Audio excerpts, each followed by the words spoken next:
What if I were to suggest that you play a key role in the awakening world? And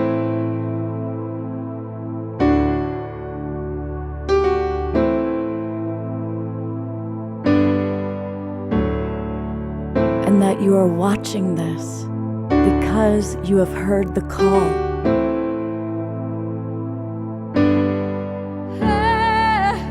We can start right now by opening our hearts and minds.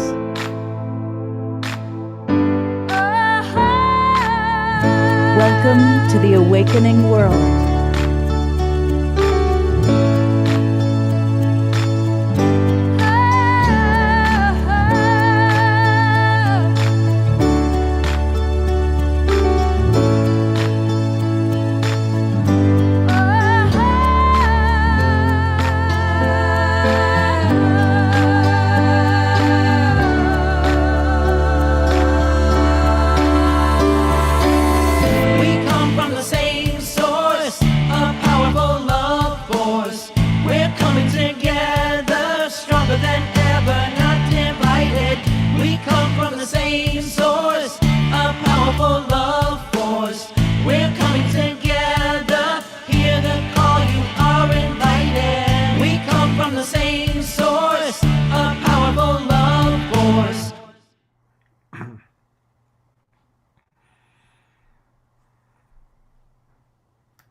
Good evening, everybody, and welcome to the Awakening World. And welcome to our moment of choice. This is a very powerful theme that we're exploring all weekend long, and I'm glad to have all of you listening. Whether you're watching us live in our Zoom room, whether you're watching on Facebook or YouTube, or even if you're watching one of the recordings a day from now, a week from now, a year from now, welcome. I do want to invite those of you that are watching on Facebook or YouTube to consider coming into our Zoom room. And it's really easy to do that. Just go to the globalpeacetribe.com, and register. And you can get all the links to all of our shows for the next 2 months for free. Just use the promo code of New Friend. New Friend. So globalpeacetribe.com, register, promo code New Friend. Come on in, because it's easier for us to chat with all of you. Now, I will be tracking what's happening on Unify and on some of our Facebook pages, but it's easiest for us to track your thoughts, your comments, and your questions if you're in our Zoom room. Also, that way you get on our email list and you'll get the replays and the announcements about our upcoming shows and replays to all the previous ones. So, thank you. I also really want to thank Ellen Steinfeld and New Realities for carrying us on YouTube, and our friends John and Summer Raymer, who through the Sign Network get us out to over 100 groups and pages. And finally, welcome to everybody watching on Unify. I especially appreciate that we've got people from all over the world that watch us through Unify. So thank you and welcome. So our moment of choice is the theme, and it's the theme because this wonderful book that's a hardcover is now available in paperback. And it's an incredible anthology. You're going to be hearing about it throughout the weekend, and you're going to be meeting some of the authors. A lot of you that were with us last night, we met two beautiful authors. I was so impressed with both of them. And Reverend Deb, who we'll see in a second, you've done such a great job of bringing people into this incredible weekend, where we get to meet some of the authors of this powerful anthology. And among the people that you're going to see tonight is John Perkins. John's in the house, and I'm kind of a big fan of John. Obviously, he's a best-selling author, Confessions of an Economic Hitman. I really appreciate all the work he's done with Pachamama Foundation and his books and work with the indigenous people and helping us to really bring in their wisdom that we so desperately need. We also have Kurt Johnson in the house. And Kurt is an extraordinary scientist, spiritual teacher, evolutionary leader, Renaissance man. It's remarkable how many books, scientific papers, and I learned today even butterfly species that have been named after him. He is a remarkable human being, and we're grateful to have you in the house with us.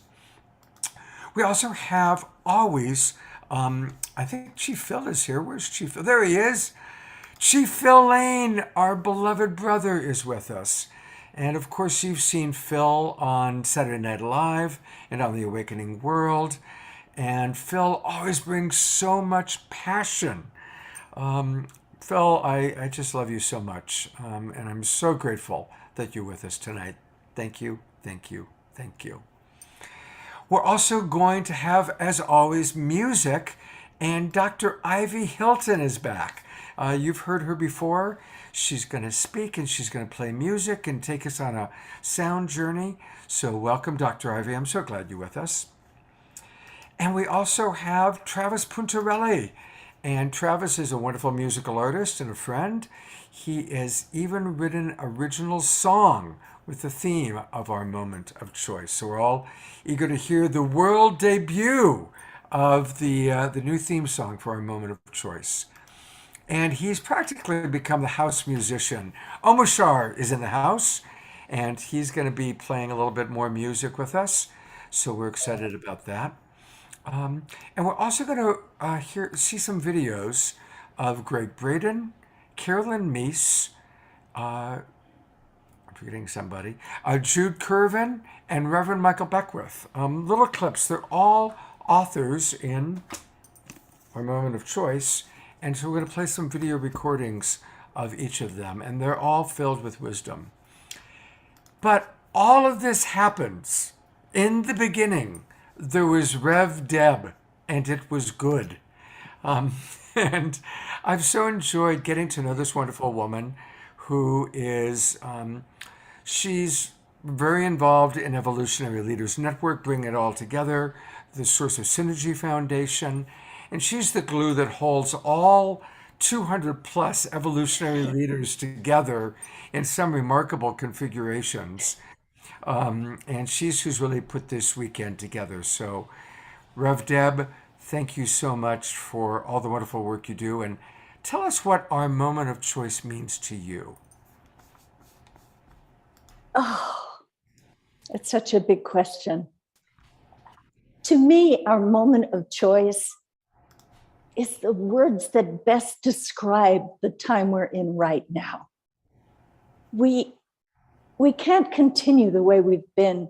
Human civilization is destroying our natural environment, and we're destroying one another. We have to turn the ship around, you know? Mm-hmm. And this is it. This is the moment. This is the moment of extraordinary possibility when the level of chaos in the world reaches the breaking point where real transformational change can break through. And I think there's no way to go around it. We have to go through it. Mm-hmm. And I know that everybody on this call experienced that during the last couple of years, during the pandemic. It was really brought home to us. And the book came out right in the middle of the pandemic and before the start of the war in Ukraine. So the challenges are in our faces every day. We know that if we don't address climate change, the human species will not survive. We have to change our ways. We have to relearn how to live in harmony with the earth and with one another. And this is the time, and it's urgent. This is our moment of choice.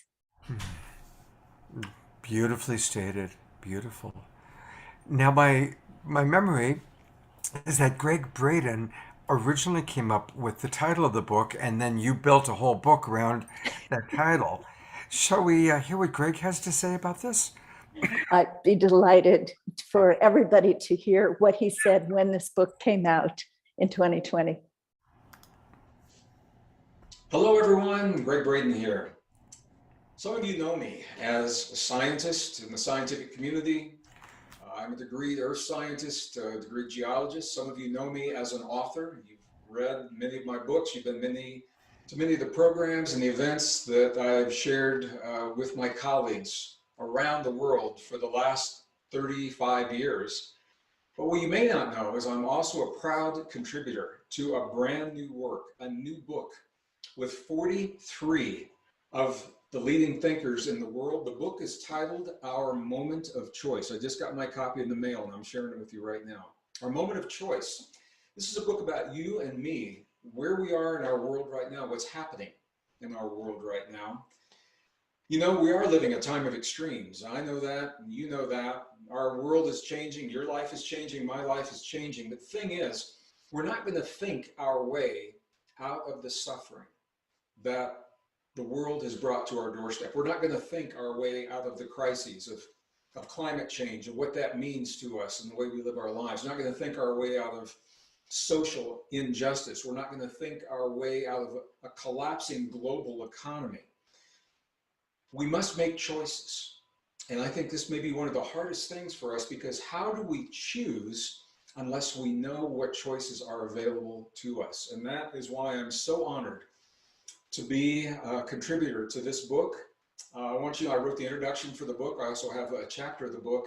If I were you listening to me right now, I would be asking the question, well, who else is in the book? And I can't read all the authors. Alphabetically in no particular order, I'm just going to go through and just give you a sampling of some of the great minds and the beautiful hearts, dear friends, colleagues, spiritual brothers and sisters that I'm honored to share this book with. So I'm going to begin with the A's. Eben Alexander, Robert Atkinson, Michael Beckwith, Deepak Chopra, Jude Curvin, Larry Dossey and his wife Barbara Dossey are in there. They are co-authoring one of these contributions. Steve Farrell, David Gershon, Gene Houston, Barbara Marks Hubbard, J.J. Hurtak, Kurt Johnson, Locke Kelly, Irvin Laszlo, Bruce Lipton, Lynn McTaggart, James O'D, John Perkins, Elizabeth Satorius, Claudia Wells, Diane Williams, David Sloan Wilson, and so many others. Now, I'm feeling like I want to go through and read everybody in here, and I just can't do that right this minute, but I wanted to just give you a sense. These are some of the world's leading thinkers in their respective professions that have come together to pool their wisdom and their expertise. In this book, there is over 500 years of collective wisdom from all the people in this book that have been doing what they've been doing most of their adult lives, pooling that wisdom into a new story. And that new human story is a beautiful story of hope and possibility. It's also a real story. We are realists about realistically what we face in the world, what we face in our lives, and realistically what choices we can make. So I'm going to invite you to check out this book. It's at the website, ourmomentofchoice.com. It's the title of the book.com. Check out the book. Drop us a line. Let me know how you feel about the contributions in the book. You know, it's interesting to me. There are no accidents in the universe. This book was designed, it was created before the pandemic, before the lockdowns, before the economic downturns, because everyone in this book had a sense that we were at a critical turning point. And I think the timing could not be better. So check out the book. Let me know how you think about it. And thank you for sharing a little bit of your time with me today. He says it beautiful. Both of you, between your introduction and his, it's pretty powerful. And really, that scope of the authors who contributed to the book is just extraordinary. And what's fun about the book is that they're very short chapters. So you get to sample such an array of visionary thinking from beautiful heart-centered evolutionary leaders in very easy to digest chapters. So, well, I'm partial. Understandably. Well, you know, as you know, Deb, because you watch a lot of our shows, music is a big part of our Saturday night show. We've been doing this, I've been doing shows on Saturday night since the start of the pandemic. And we always want to combine inspiration with information and then hopefully taking action.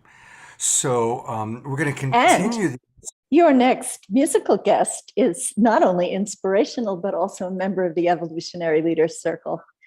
So well, now you got to tell everybody about what the Evolutionary Leaders Circle network is.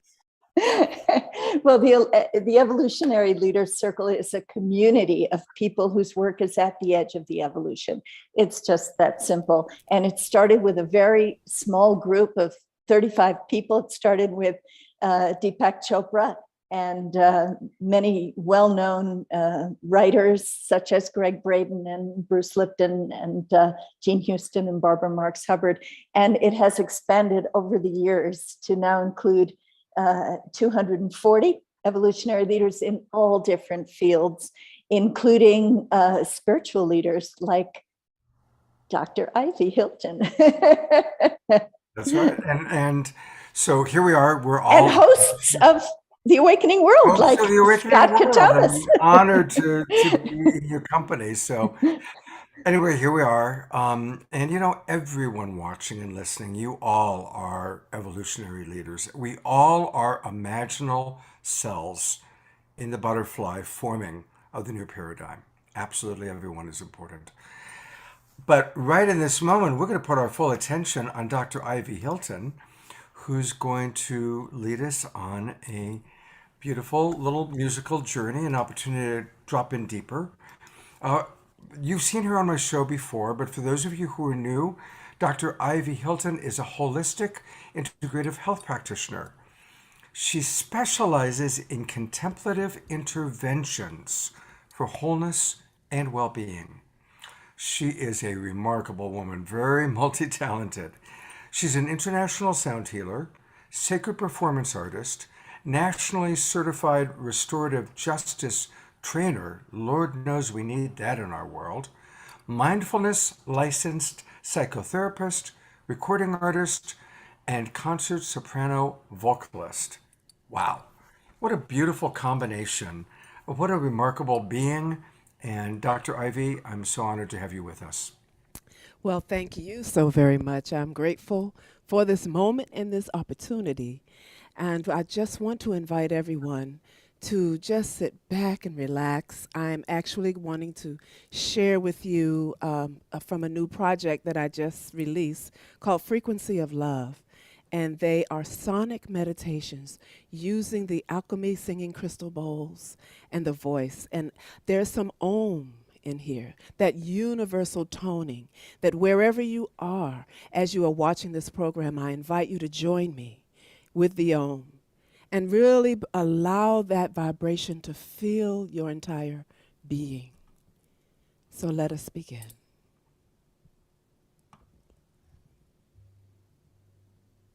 Manifest TV, unknown artist. Manifest TV, unknown artist. Manifest TV, unknown artist. Okay, what's happening?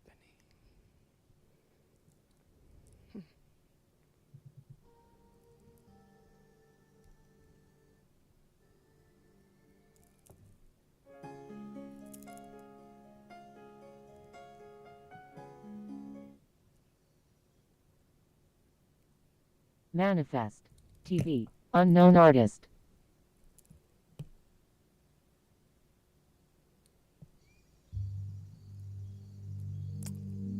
Just breathe.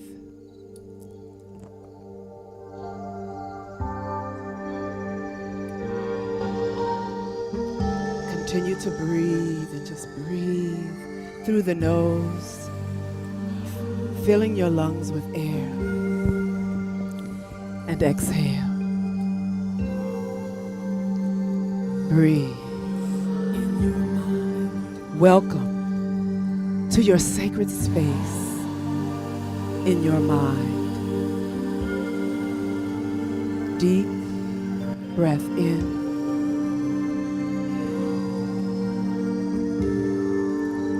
Deep breath out.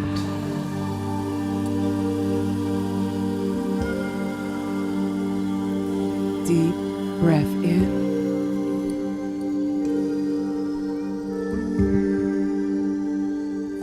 Deep breath out.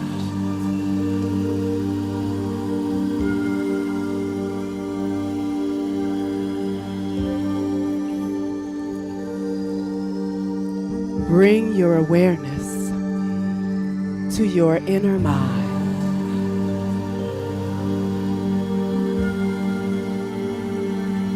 Deep breath in. Deep breath out. Bring your awareness to your thoughts as they float by one.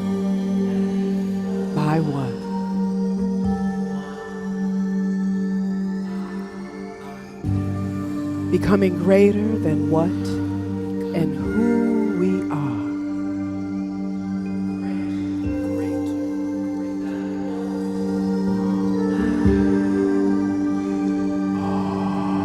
Allow your shoulders to droop down, down, down,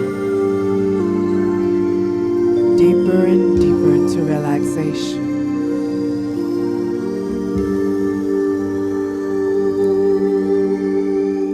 Awareness, intention,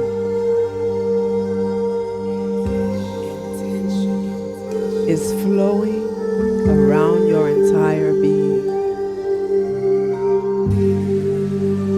The mind is a part of your invisible body.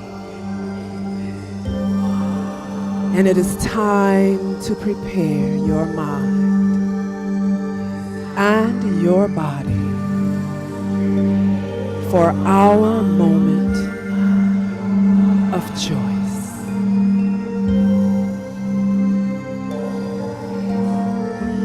Gently close your eyes.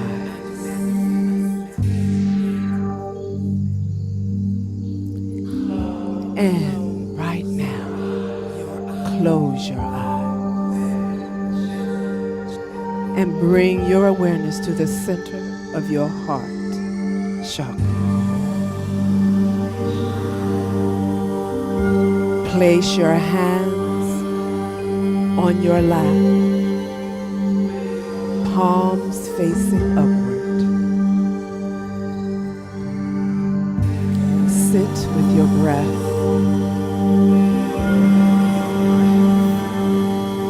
Feel the coolness of your breath as you inhale through the nose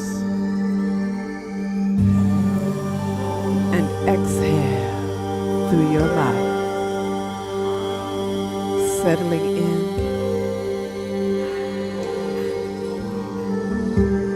with a total sense of joy. Listen to the sounds of healing energy.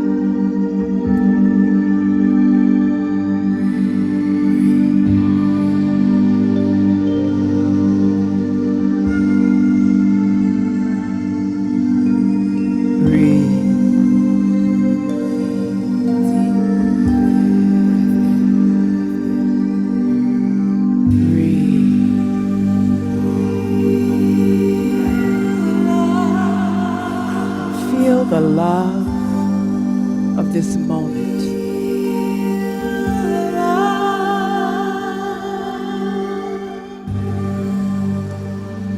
Relax.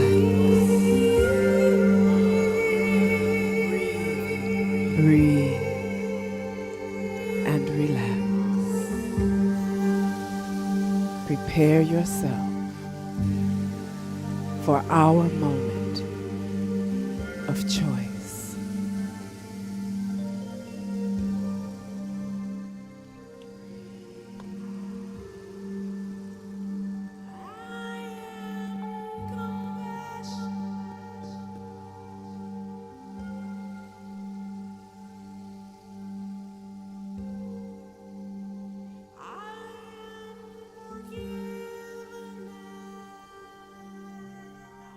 Om Shanti. Shanti Om.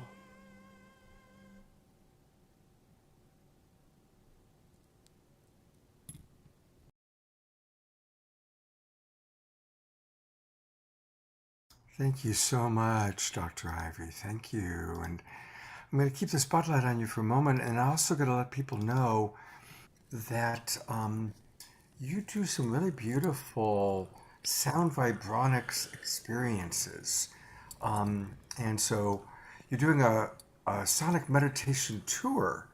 And so we can learn all about it by going to DriveySoundSpa.com. But tell us a little bit about that. What's happening here? Well, I've just recently released the new EP entitled Frequency of Love. And that is 5 sonic meditations that I have put together, and you can find it on Dr. Ivy shadia.bandcamp.com, or you can go to my website is Dr. Ivy, IVY, soundspa.com, and you can go in and download the new app that I have. It's called Sonic Mind Streaming for Emotional Wellness, and you can go to the Bandcamp website and download the 5 sonic meditations that are designed for deep healing and soul reflection. Wow. Well, we're going to hear more from you. We'll show those websites, and our trusty producer, Debbie Johnson, will be putting it in the chat box. But I so enjoy the beautiful sounds and your voice. Oh my God, it's so beautiful. Thank you. Yeah, you just take us into such a beautiful place. Thank you, thank you, thank you. And thank you for learning how to work all the technologies. I mean, it's like, God bless you for managing all the technologies and maintaining that beautiful, calm, centered spaciousness. Thank you so Give much. thanks. Thank you. And we're going to be seeing more of Ivy in a little while tonight. Well, Reverend Deb, you've got a very special person to introduce. I think I'm still in the ethers where Dr. Ivy brought me. Thank you. That was just magnificent. Thank you, and how good to open our hearts to our moment of choice. Thank you so much. Beautiful job. Well, it's my honor to introduce John Perkins. I just love this man. He's so special, and his background is so unique. Imagine, I know a lot of you read his seminal work, Confessions of an Economic Hitman. So you know that as an economist, he participated in some of the, we could call them the evils on this planet, right, John? And yet his work now, his mission is for the entire world to take on a life economy. And it's amazing that he's able to hold the darkness and the light that way, that his chapter is actually called Reasons for Optimism. So I can't wait to hear what John wants to share with us tonight about why this is truly our moment of choice. Well, thanks, Deborah and Dr. Ivy. Thank you for that beautiful meditation, and thank you all for being here. It's great to be here because we are in this moment of choice, and this is an incredibly important time.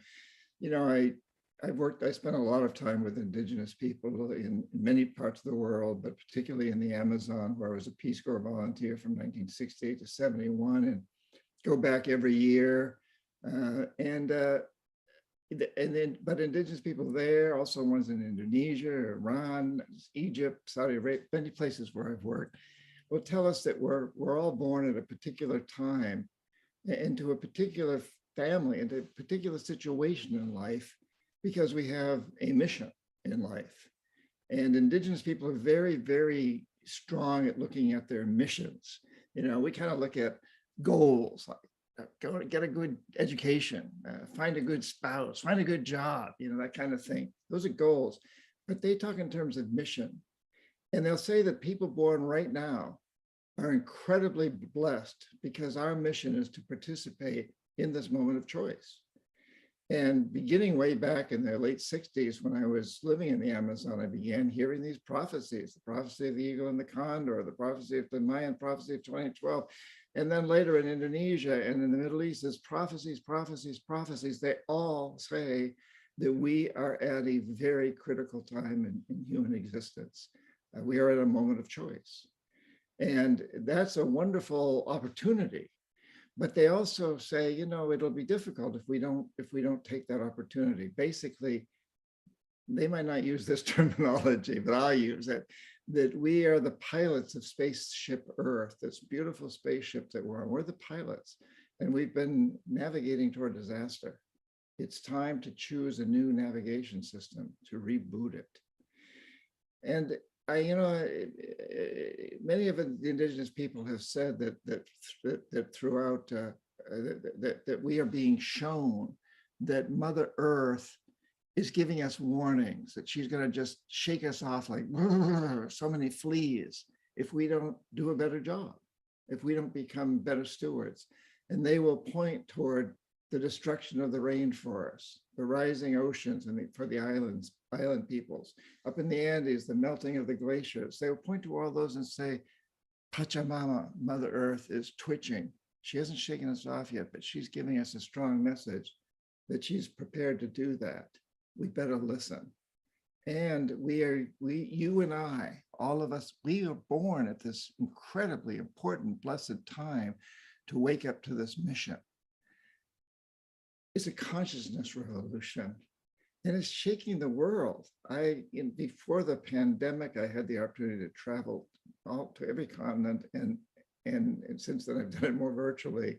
You know, I've taught at an MBA program in China, spoken at big events, shared the stage with President Putin. I don't know whether I want to admit that right now, but in St. Petersburg, Russia, and just many, many different places. But everywhere I go, I see that people are waking up. There's a change of consciousness. And that's the first step, but that has to lead to taking actions. And, you know, as I go back to look at this idea of Pachamama twitching and shaking us, I realize that we've been getting all these messages, the hurricanes, the fires, the earthquakes, the melting oceans, the melting glaciers and rising oceans. And we've tended to look at those as local events. We may say, hey, that's climate change, it's causing this. But we really look at it as local. Like, hey, if I survive a hurricane, the outside world's going to come to my aid. They're going to deliver bottled water and food and help me rebuild. This local idea. The pandemic has taught us that it's global, that we're all in this together. That too is nature speaking out. This coronavirus has come out of nature. It's part of Pachamama. It's a gift. If we look at it that way, it's shouting out to us. And I don't want to downplay the terrible suffering and the people have gone through, and the loss of loved ones and so on and so forth. But in fact, the pandemic has shown us that when we know that we have to change, we can change. We've all changed. Everybody on this planet has made changes. In fact, basically every life form has been impacted, even deep in the Amazon. And we've realized that we can change when we have to change, and we can even enjoy aspects of that change. And so this message is coming through very, very strongly now. At the same time, human beings, we're acting rather foolishly, to say the least. You know, I mean, we've all seen what's going on. We thought things like the invasion of the Ukraine were behind us. You know, that the global empire building was done more. I have written about this, that we kind of dropped the military type of approach when we saw it didn't work well in Vietnam and then in Afghanistan, and the Russians saw it didn't work well in Afghanistan, but here it is back. And so we're being pushed. We're really being pushed. We're being pushed to wake up, and we are waking up. There's a huge change of consciousness, but now we're being pushed to take action, because the first step is a new perception, a change of consciousness. A reality is totally molded by our perceptions. Our perceptions have changed radically. We are getting these new perceptions. That's beginning to change our reality. That then changes our actions. And once we start to change our actions, we change our perceptions even more. And it's a mushrooming thing. This is the moment of choice. This is the one that's been prophesized by cultures around the world for millennia. They've been prophesizing this. The Mayan prophecy of 2012 goes back several thousand years. We don't know how far back. And the same with the eagle, same as all of them. They go back pre-biblical times. And but now they're coming to fruition. We are at that time. And again, I just want to leave with the idea that I think we all should feel blessed that we're part of it. It's easy to be fearful. It's easy to say, well, I wish this wasn't happening. Well, it is happening. And you and I are in positions to do something about it. But we absolutely must do it. The moment of choice is here, and we must choose to take the necessary actions to turn things around. And we must come together as a global community. It can't be us against the Chinese or us against the Russians, for that matter. We need to change that paradigm where we have to understand that we can disagree with people on many different things. We can disagree with the Chinese on many things. They can disagree with us, but we must come together as a community that recognizes that we have one goal that we have to accomplish together. And that is this transition from what the economists are increasingly calling a death economy, a degenerative economic system that's destroying us, to a life economy that pays people to clean up pollution, regenerate destroyed environments, recycle, and develop technologies that don't ravage the earth. That's our challenge, and we are all blessed to be part of it. So I encourage you to enjoy this time and take it very seriously, and look at what it is you specifically can do. What touches your heart that you most want to do to participate in this? Thank you. Thank you, John. And before we let you go, one of our Zoom people is asking, well, John, what do you think are the necessary steps we can take? Now, you've outlined several, but is there any other specific action that you would encourage individuals to take? I think we all know about minimizing consumption and treating the planet better, and cutting back on eating meat or don't eat it at all. I become a vegetarian fairly recently. Those are all, we all know those things. I don't need to go over them. I like to talk, though, about each and every one of us needs to look at what we each want, what will give us the most satisfaction. So I think there's several questions we can answer. We can ask ourselves. 5 of them. I'll very quickly go through them. One is, what do I want to do for the rest of my life? What will bring me the greatest satisfaction? Question number 2, how do I do that in a way that helps others, that helps the planet, that makes the transition from a death to a life economy?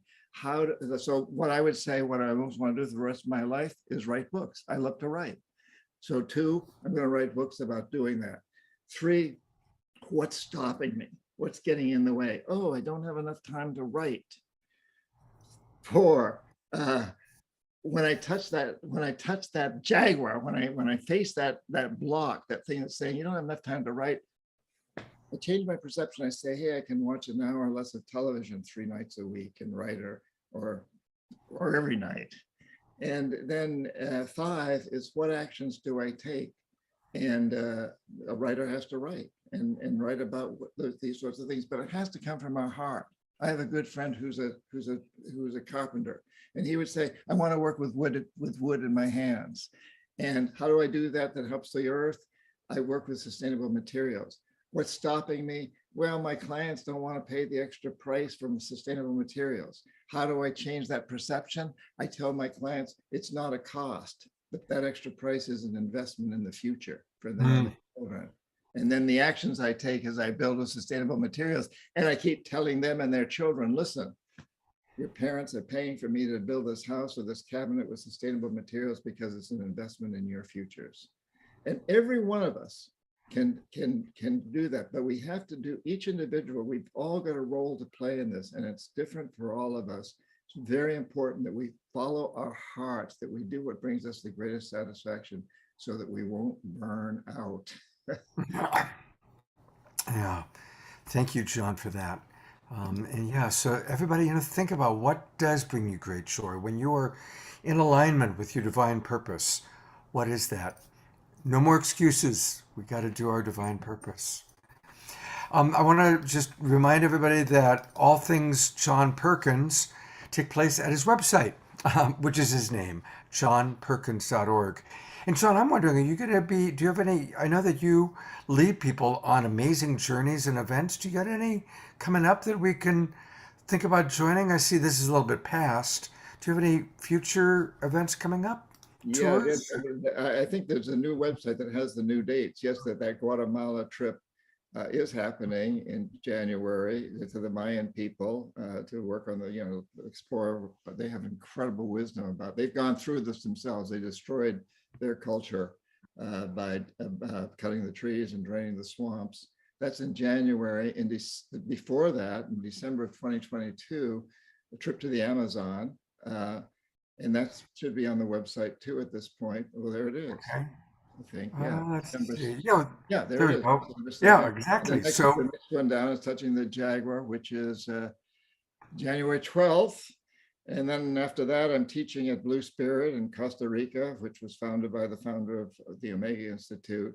And after that, which isn't on there yet, I don't think, oh no, let's see, this one's in the Bahamas, Shivananda, an ashram in the Bahamas. And I guess the Blue Spirit one is not up there yet because they haven't put it on their website. But yeah, there's a lot of things coming up and I would boy, love those are very to cool. join me. Very cool. JohnPerkins.org. johnperkins.org. All right. John, thank you so much for your contributions to our world and being such a positive role model for the Global Peace Tribe and all of the imaginal cells coming together. Thank you so much, John. You're welcome. Thank you for all that you guys do and for being present here and making this happen. I deeply appreciate it. Yeah, beautiful. Thank you. I'm going to bring Rev Deb up so she has an opportunity to say thank you. And then we'll go on to Travis. But Rev Deb, anything you want to say? I think that's the key. What John was saying was really the key to the entire book. Mhm. This is a compendium of evolutionary visions that will give us hope for the future. And each chapter has action steps that are suggested.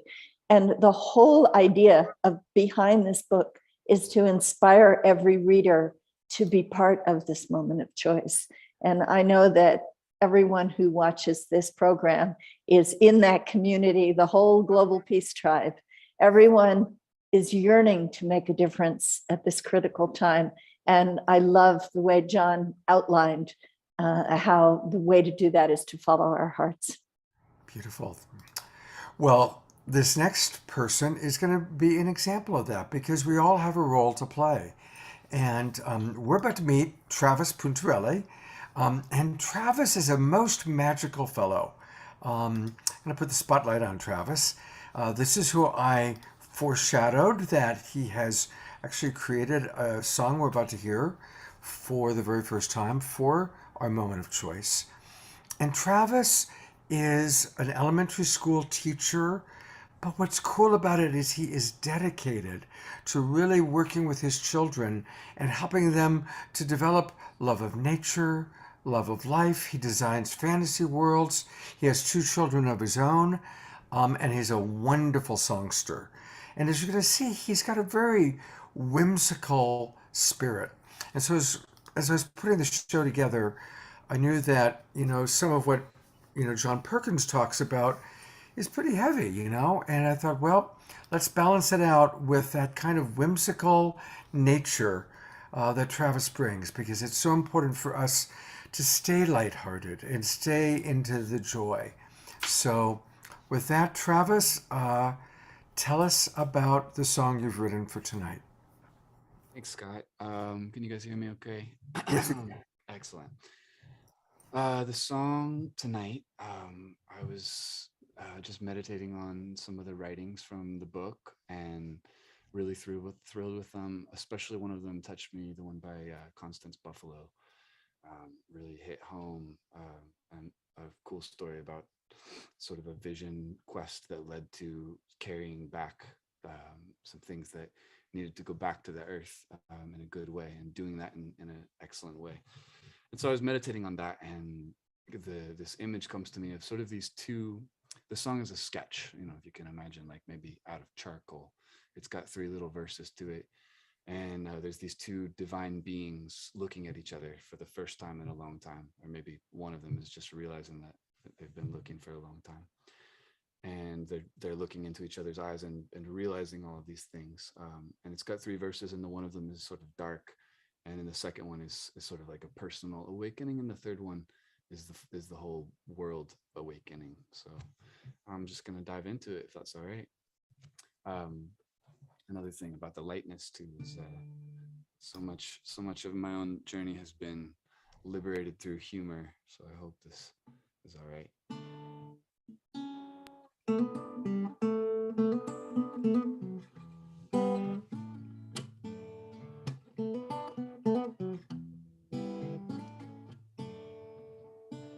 When I looked at you at last, you'd been looking for so long that your tears that wash the world like the rains had come and gone. They had fallen on the earth. It had been 100 years, and the cracked and weathered black desert longed to feel the water there. When at last I smelled the air, it was dark and full of smoke.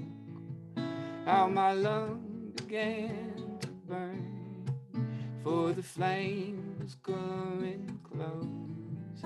It was then I heard the joke, how strange and out of place, how irreverent, how decadent, the smile on my face.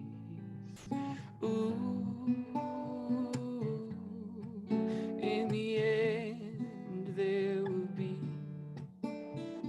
seeds and starts, exploding stars, unity, humor, you and me.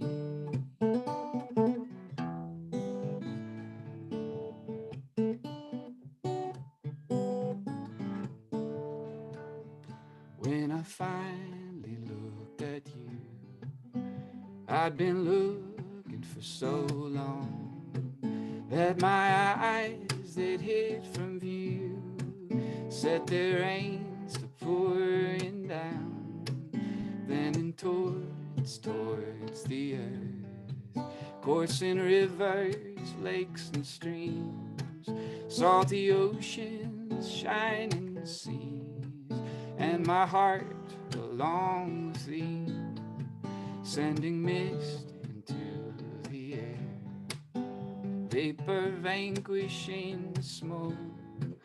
And I laughed again anew, where I first had heard the joke. Then at last I got the joke. It was funny, seemed to be someone knocking at my door. Someone knocking, it was me. Ooh,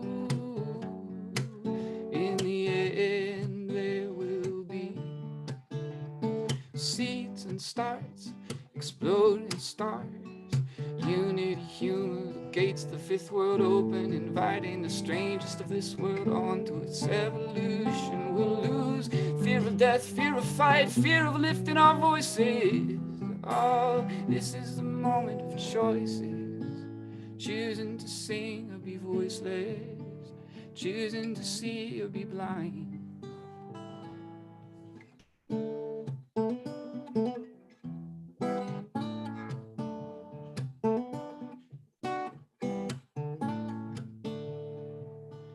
When at first I looked at you, you'd been laughing for so long, and at last I really knew you were right and I was rolling on the music of your song.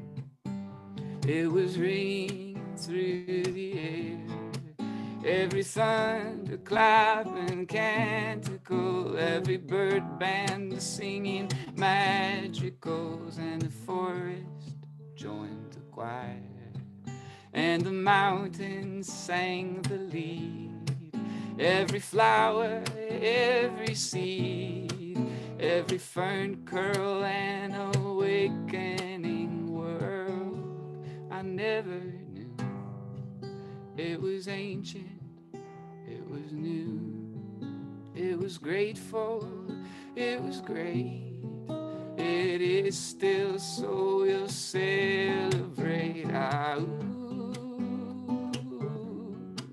In the end, there will be seeds and starts, exploding stars.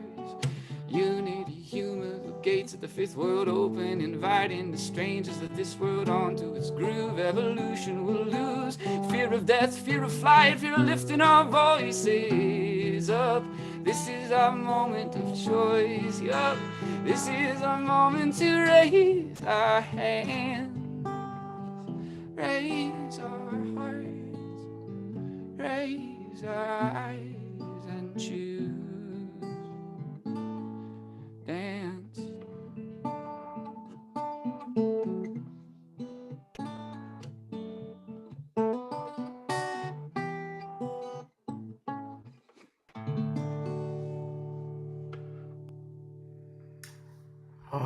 Oh, wow. That was, I got tears. I got tears at the end. Yeah, that was pretty amazing. Thank you. Thank you. Yeah, thank you. Whew. Yeah, wow.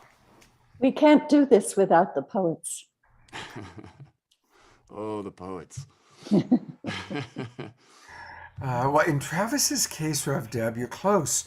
He actually refers to himself as a balladeer, spelt Balladir, which is his website, balladeer.com. Beautiful. Anachronistic songs from a modern day bard. Hearken here and hire him here. So that's where we can learn more. And, you know, we support so many of our musicians through Patreon.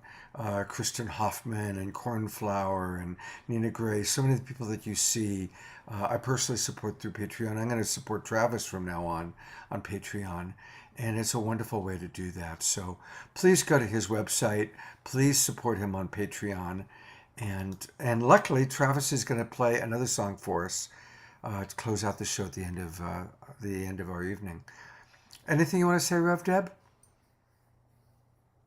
Just how important music is. It just goes right to our hearts. And really, I think that's where the source of our changes comes from. You know, if we're going to make a different choice, if we're going to have a different world, we can ride there on the waves of song. Yeah, the artists are always ahead of the curve, always. Travis, thank you. That was beautiful. And we'll see you in a little while. Thanks, everybody. Rev Deb, you've got another special introduction. I do. It is always a challenge for me to introduce Dr. Kurt Johnson because he's such an extraordinary person. He has such a rich and unique background, and he is able to hold so much information in his mind and in his heart. He has been an extraordinary benefit to the Evolutionary Leaders Circle in taking on our new synergy circles. We now have, I think we're going on 15 synergy circles, which are action areas that you can see on the website at evolutionaryleaders.net/synergy circles, because many of these are starting to open to people who are not in the Evolutionary Leaders Circle. And Kurt remembers who everybody is and what books they wrote and what their ideas are. And he's just a master networker, and he's a man of so many gifts. And I was so grateful that he took on this project as one of the co-editors of our Moment of Choice. And he also wrote wrote a piece with our fellow co-editor Bob Atkinson, as well as a chapter with Dr. David Sloan Wilson. So I can't wait to hear what Kurt wants to talk about this evening, about why now is really our moment of choice.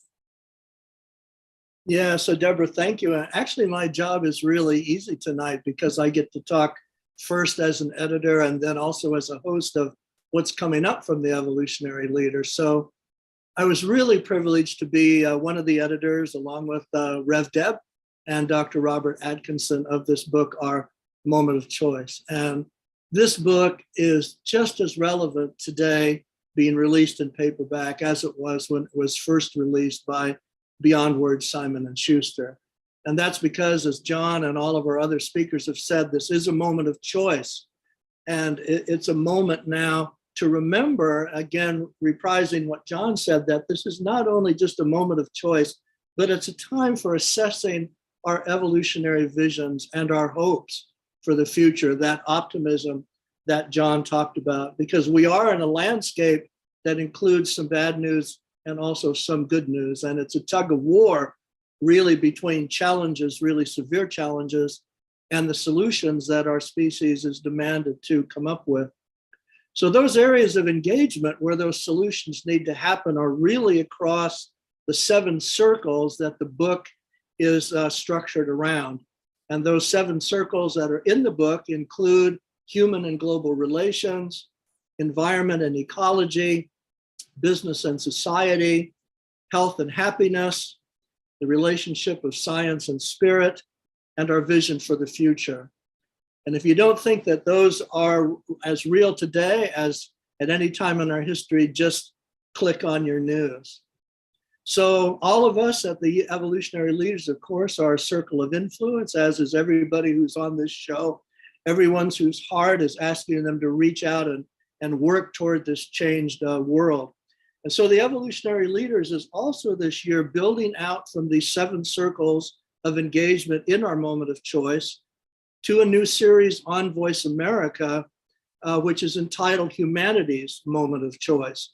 And what we're going to be doing there, both with audio programs, radio, and also video programs, is a series of programs across 2022. There'll be a different host for every program, and we'll be addressing really all the areas of engagement that are represented by actually what's going to be 17 synergy circles of the Evolutionary Leaders. So that programming, which, and I think we're going to be sharing a lot of it across with Scott and with so many other people that have every kind of media imaginable across our Evolutionary Leaders community. But those topic areas are going to include Indigenous wisdom, how we bridge consciousness and political divides, how we actually co-create this global transformative movement that we're a part of, how we address an ecological civilization and sustainability, how we have transformative education, the vision and cosmology for our future, and discussing the impact of media, relationship of science and spirit, global stability and peace, gender equality and equanimity, and finally addressing the importance of our individual lives in spiritual practice. So we're going to be having an amazing time sharing with you from the Evolutionary Leaders all through 2022. You're going to be able to find that. I think Scott's going to probably put some things up on the screen here, but just that's the Convergence at Voice America. Easy to find by just Googling Convergence at Voice America. There it is. Or actually our Facebook page, which is Convergence Voice America. So this is actually our first show, which is running now. It's from the Ecological Civilization Synergy Circle. And I think John Perkins will see some of his fellow New York Times bestselling authors there, David Corton, Dwayne Elgin, joined by Jude Currivan, Richard Clugston of the Earth Charter Commission, and so many more in that program, Humanity's Moment of Choice, Choosing Earth. So that's what we're going to be up to across all of this programming for the year, across all of these areas of engagement that I know all of you represent too. So with that, easy job, kind of as the prompt man for all that's happening, and toss it back to Deborah to see what else she might like to say. Just hats off to you, Kurt, for all that you are doing, and in a most inclusive way, inviting so many people to be part of it, listening to your Voice America series, reading your magazine, The Convergence, and by coordinating all of these synergy circles. It's amazing, and you're amazing, and it's a pleasure to work with you on a day-to-day basis, which is what this has turned into for both of us. I'm also very curious to ask the people who are watching and listening to this program, if any of you have read Our Moment of Choice. I'd be really interested to see the comments that you might put in the comment boxes, whether you're on Zoom with us or watching this on Facebook. I would love to hear some reactions to the book. I don't know whether you all loved it, but whatever you have to say, we're very interested in how this affects you, because this moment of choice is all about all of us. And I think that's the message that Kurt and John and Scott and everybody on this program has been giving. So your voice is important, and we do want to hear from you. And Kurt, did you have anything more you'd like to say? I was just going to say that there's no doubt that one of the best dance cards in the world is the larger EL community and all of the other 200 people in the synergy circles. We are really seeing where we can be impactful. And that's actually what our priorities are for 2022 and ongoing, how we can really impact this vision that all of us have talked about. And particularly what's so important with that, and it just is the light of what Scott's doing tonight, is media. You know, how we share from the head and from the heart and from the hands about how we can actually build that world that we're all talking about.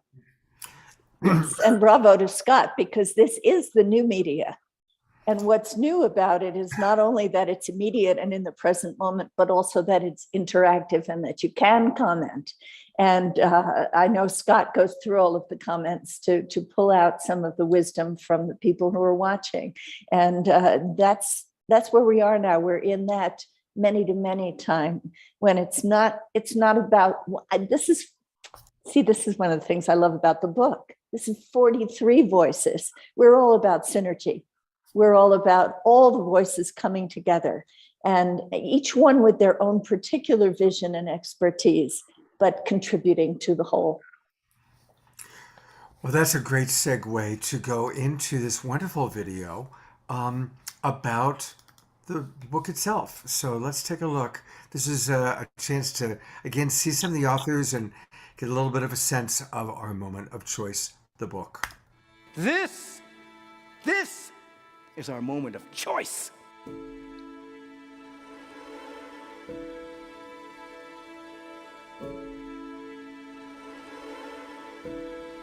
We are living a time when the unsustainable ways of thinking and living from the past can no longer continue.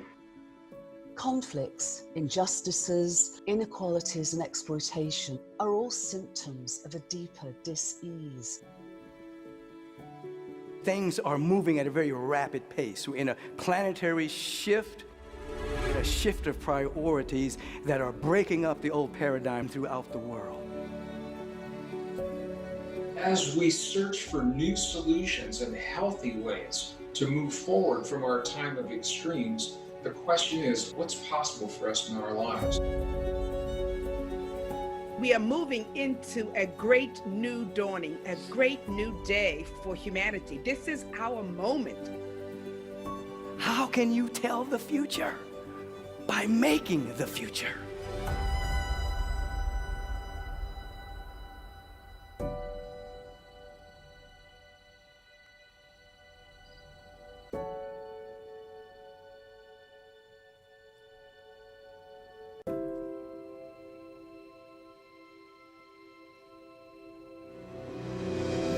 This is the time in which we really can begin to regenerate and renew our world. Crisis precipitates evolution, and the global crises that we're experiencing right now are informing us of the need for an evolutionary upheaval.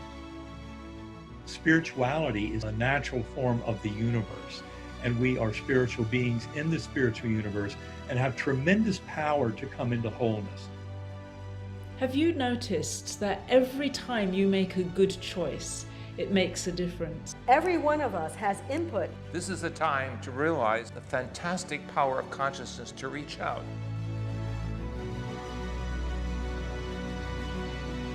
We now have system sciences, we have the quantum sciences. We have healing hidden powers within us. We have all of the new evidence coming forth that we are an interconnected, highly directed whole. The earth does not belong to man, man belongs to the earth. We're no more than a thread in this weaving of life and in all creation. Everything in nature, everything in reality has a purpose. Purpose is a key aspect of birthing genius.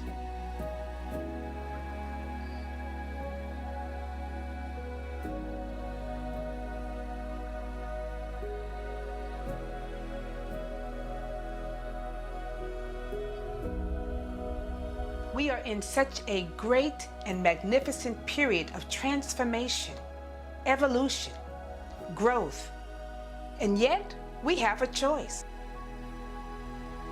This is our moment of choice. That's what it's all about.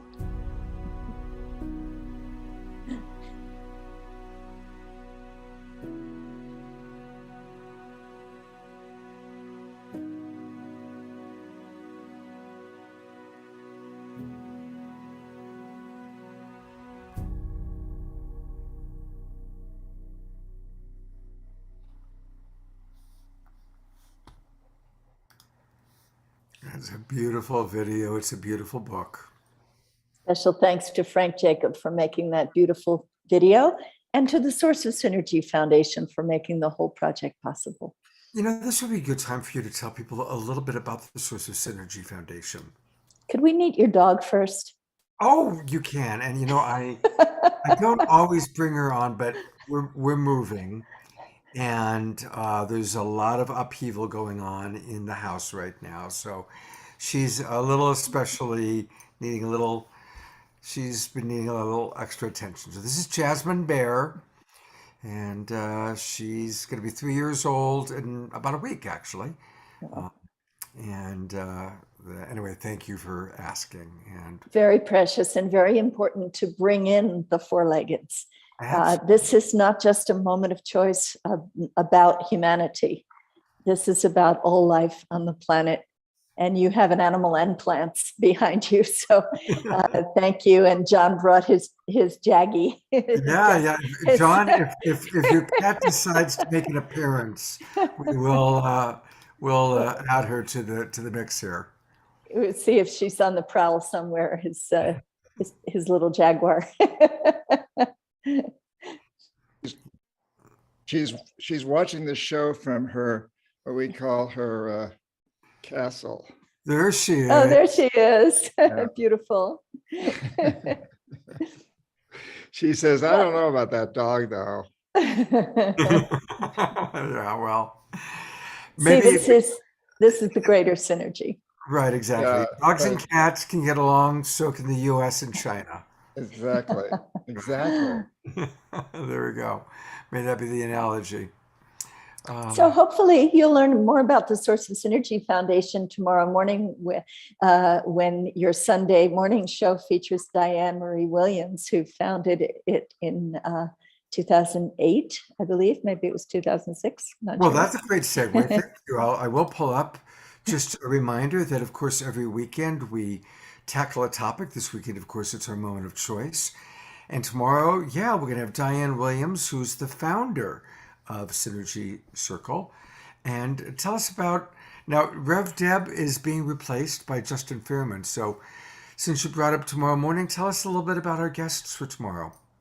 Oh, you're going to love Justin Fairman. He's a really unique voice, a little bit younger generation than many of us elders in the book.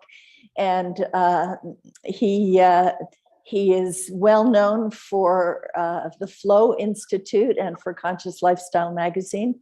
And that's going to be really special. You heard Reverend Sylvia Sumter on the video trailer. She is one of the most inspiring ministers on the planet, along with Dr. Michael Beckwith. And you have Bob Atkinson of the One Planet Peace Forum, and he is our third co-editor of the book. And he is all about wholeness. So I know you're going to enjoy meeting him as well. Beautiful. So that's tomorrow morning at 10 a.m. Pacific time, 1 o'clock East Coast. So please, everybody, please do join us. So we've got a wonderful video that we recorded last week with Jude Curvin. And the video actually starts with Rev Deb doing a little bit of an introduction. But Deb, is there anything else you'd like to say about Jude before we play the video? Oh, for those of you who don't know Dr. Jude Curvin, she is a cosmologist. She was like one of the biggest women in business in Britain, and she just tossed it all and went back to school and got a PhD in, I believe, archaeology, and just went into this whole other direction. She has written The Cosmic Hologram, which is about the nature of reality. And recently, she is one of the scribes of the unitive narrative, which you will learn more about in the future. But meanwhile, she has an extraordinary worldview. And I look forward to hearing this interview again, because every time I listen to her, I learn something else. Well, I'm so excited to be here with evolutionary leader, cosmologist, and dear friend, Dr. Jude Curvin. She is such an amazing thinker, philosopher, scientist, and she brings so much spirit to everything that she does with her totally unique approach. So we were thrilled to include her as one of the authors who contributed to our moment of choice. And I think that her work is particularly important right now. So Jude, welcome, welcome. And I would love you to just tell us a little bit about why you believe that this is our moment of choice. Well, thank you, Deborah. It's always wonderful to be together. And I guess in one sense, we've been sensing that a moment of choice was coming. And, you know, when any system, whether it be an ecosystem or human, our collective human family, a moment does come where the old ways of being are unsustainable, and they come to that point. And then you get a situation where actually it tends to happen at the same time. There is a breakdown and a breakthrough, but there's a moment that is a moment of choice. And my perspective is that, you know, as a collective human family, we have had a general worldview up until this point, certainly in the West, of essentially materialist separation. We've had a science that tells us that the world is about separate things and is solely material. And we're now actually at the forefront of compelling evidence at all scales of existence and across numerous fields of research that's fundamentally flawed. And instead, we're literally rediscovering what the ancient wisdom teachers have told us, what indigenous teachers have told us, what spiritual teachers have told us for so long, that actually our universe exists and evolves as a unified and sentient entity, literally a thought, a great thought rather than a great thing, where mind and consciousness aren't something we have, they're literally what we and the whole world are. So we're at a moment now in our human journey where, first of all, we're at a point of unsustainability. We cannot go on as we are, with a worldview of separation that has driven a worldview of it's driven a world of suffering. We're actually having the evidence now that converges with spiritually based teachings, wisdom teachings, indigenous teachings, to show us the integral nature of reality. And so that, for me, is a game changer, because it actually gives us authentic hope it gives us the inspiration and empowers us at this, what has to be a moment of choice, because we can't have a longer term wait for a moment of choice, but it gives us all that authenticity and inspiration and underpinning and grounding to make a choice to, instead of fall into fear, to literally leap into love. Leap into love. I love that. And Jude, I want to bring up another concept that I learned from you in your most recent book, Gaia, Her Story, not history. You talk about the 5 great extinctions, and how the earth always not only recovered life from those events, but at a next level.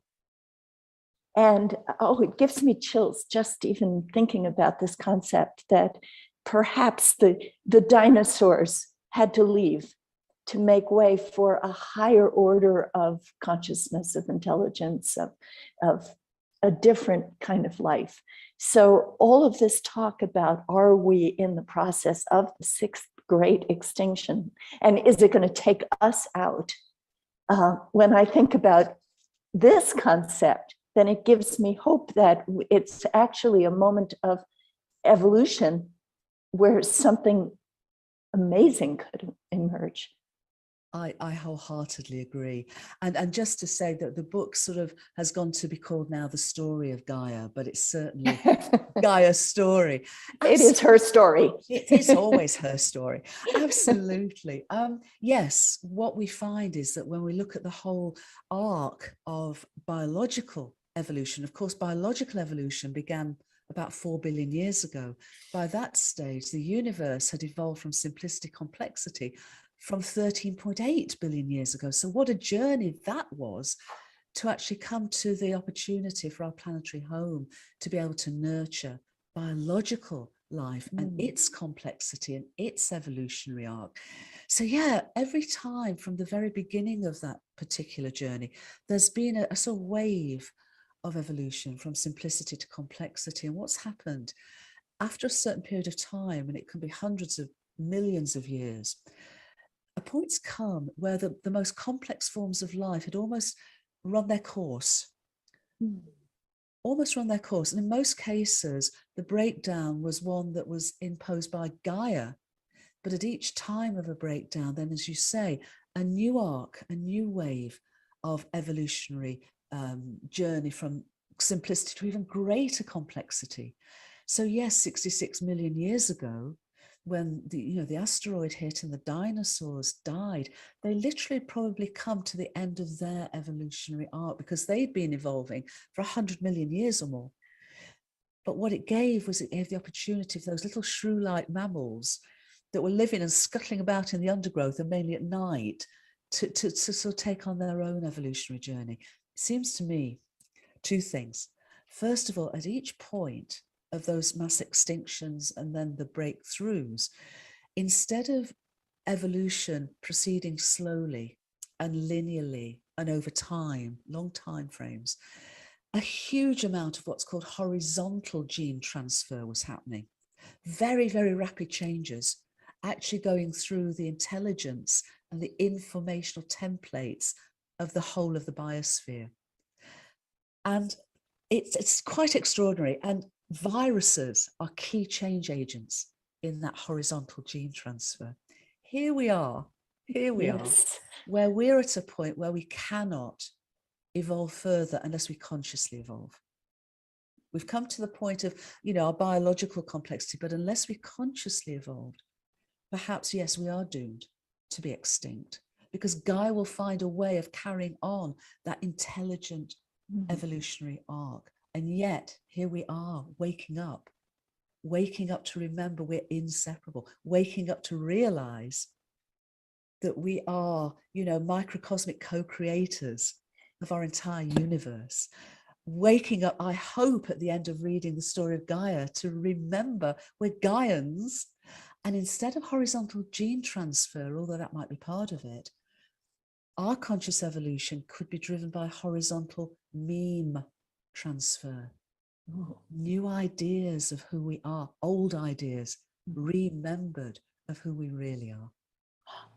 So in this moment of choice, what is it that people can do to engage with that conscious evolution, which is actually what our Evolutionary Leaders Circle is all about?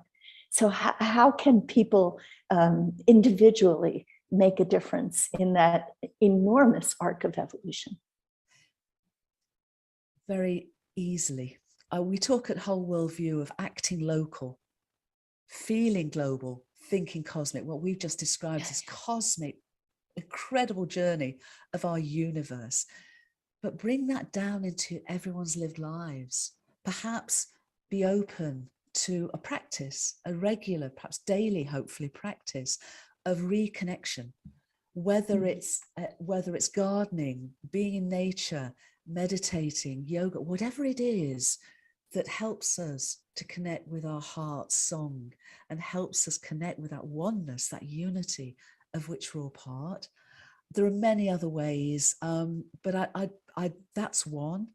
Two, never think any action is too small to count, because this world is non-linear. A tiny act of kindness can absolutely unleash a wave of compassion and transformational change.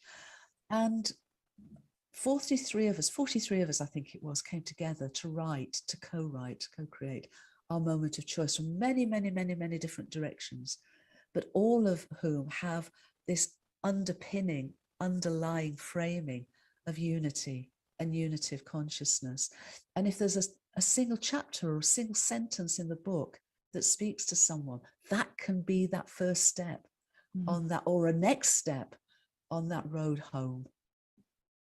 Thank you so much, Dr. Jude Curvin. Always an inspiration and a joy to be with you. Thank you so much. Thank you, Deborah. Lots of love.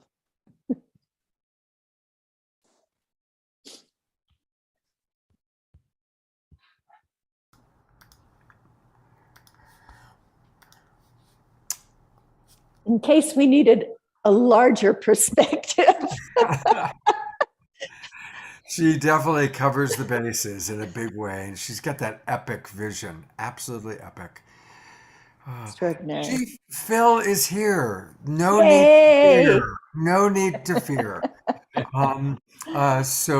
We're going to hear from Chief Phil in just a moment, but I would love for us. I love to us have a nice mix the music with the presentation. So Chief Phil, stay with us, because we do have Omashar, who is going to bless us with a little bit of music. What do you have for us tonight, Omashar? Well, as I mentioned last night, this topic is so close to my heart, and I feel so humbled to be amongst all of us. My spine is tingling. I just feel electrically lit up in my brain, and what where's he gone? Was being said earlier about change our consciousness and everything will change. That is where my perspective is. I know that's a very deep hole to go down. However, I've chosen a song called One Heart, One Mind, One Soul. I've traveled around the world a gazillion times and been honored and blessed to play with many teachers and luminaries. However, one of my buddies, Gregg, who we saw earlier, I was on a show with him called Universal Lightworkers Conference down in Florida, and I just driven back from the airport in Denver. I just come back from a bunch of concerts in India, and I fell asleep and I flipped my van and ended up being really beaten up and was unable to go to the conference. But the long story short is that I was sitting at home, all poor me, all bandaged up, so to speak, and I got a phone call. And it was Gregg, and he said to me, Omashar, don't say anything. I've got my phone plugged into the stage PA, and there's 300 people listening to you, so just be good with your language. And basically, they sang me the chorus of this song. And with that, I shall just carry on, okay? So thank you for listening to my ramble. Yep, here we go.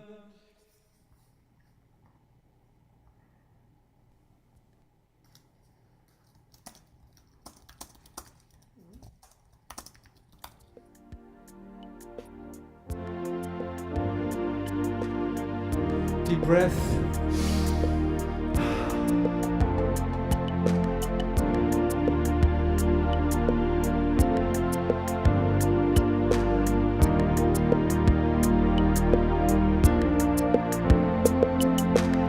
Sometimes it feels so hard to move along. Say goodbye to yesterday. Take heart, my friends. There is a new song bringing us back to our homelands. When something troubles you, just call out my name. I'm the one who loves you. Be still within. Hear what I say. Give me the chance to be with you. We are one heart, one mind, one soul, working together to heal. And there are no walls between us now. It's a celebration of union. So when you're feeling down and on your own, take a look around. I am in everything. Give me your burden, walk into my arms. I will lift you up, I will hold you. We are one heart, one mind, one soul, working together to heal. And there are no walls between us now. It's a celebration of union.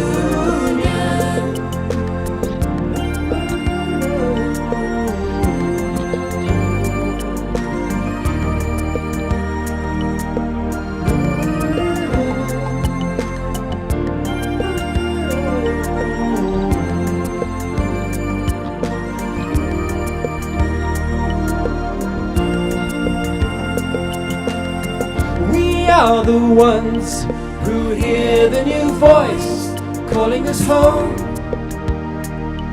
to freedom. Fear not, my friends, this is a new place full of new joys and happiness. Yes, we are one heart, one mind, one soul, working together to heal. And there are no walls between us now. It's a celebration of union.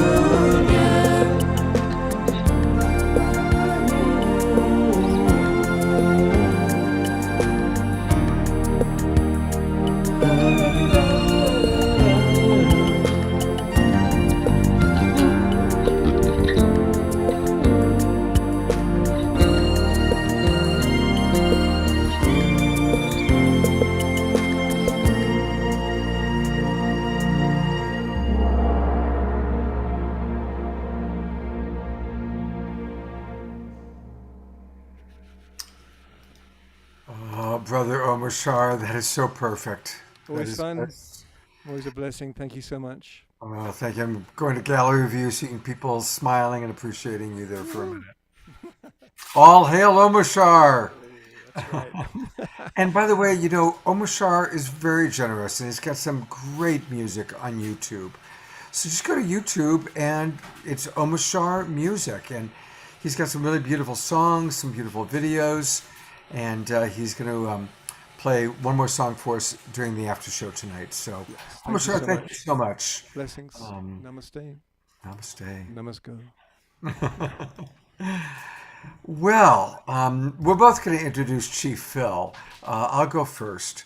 When I think of Chief Phil, the word passion, it is what comes to my mind.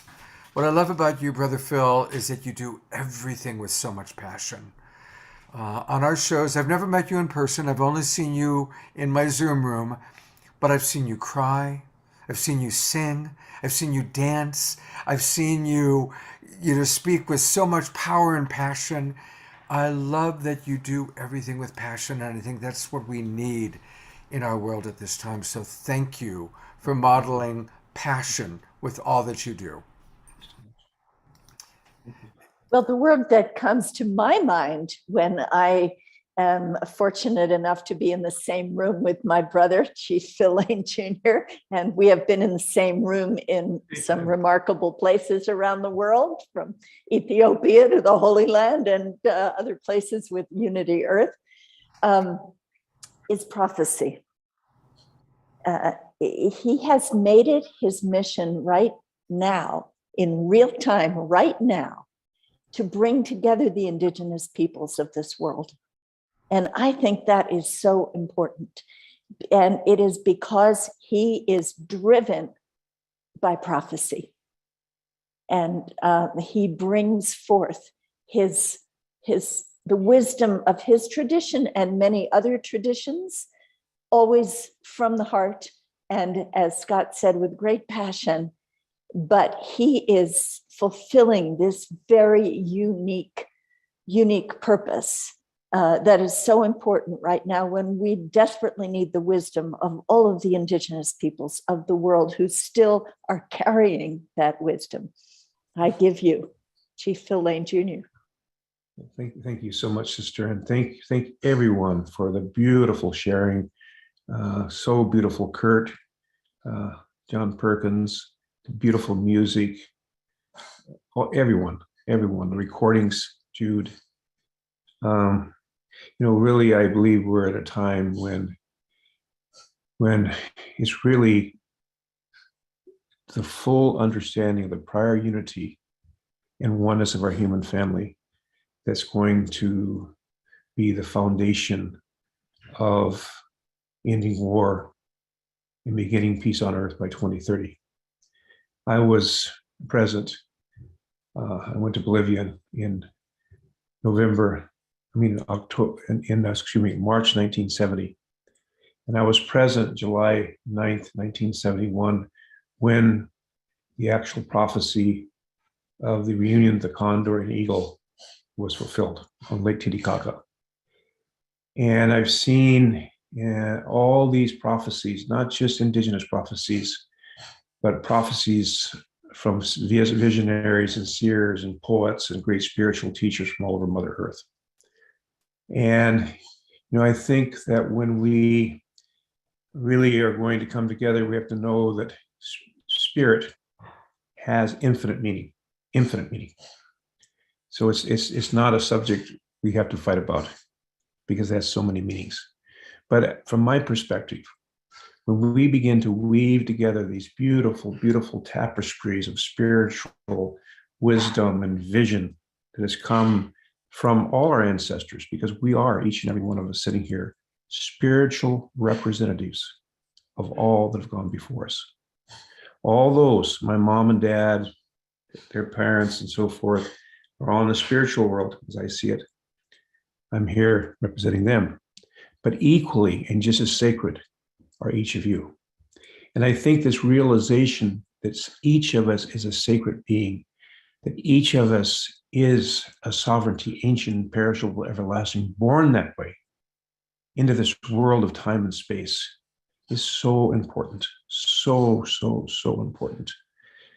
And Kurt brought up in the pre-program, I thought it was very, very succinctly in terms of some of the struggle that goes on about materialism, spirit, and so forth. He was saying some people are saying, does spirit come from material, or does material emerge from spirit? And so what I'd like to do, this has been so much wisdom. There's no question that a new global civilization is being born, without question. It is being born. And it's going to be manifested. As in the Lord's Prayer, thy will be done. Thy kingdom come on earth as it is in heaven. That's happening. Now, whether or not it's because of some incredible, horrendous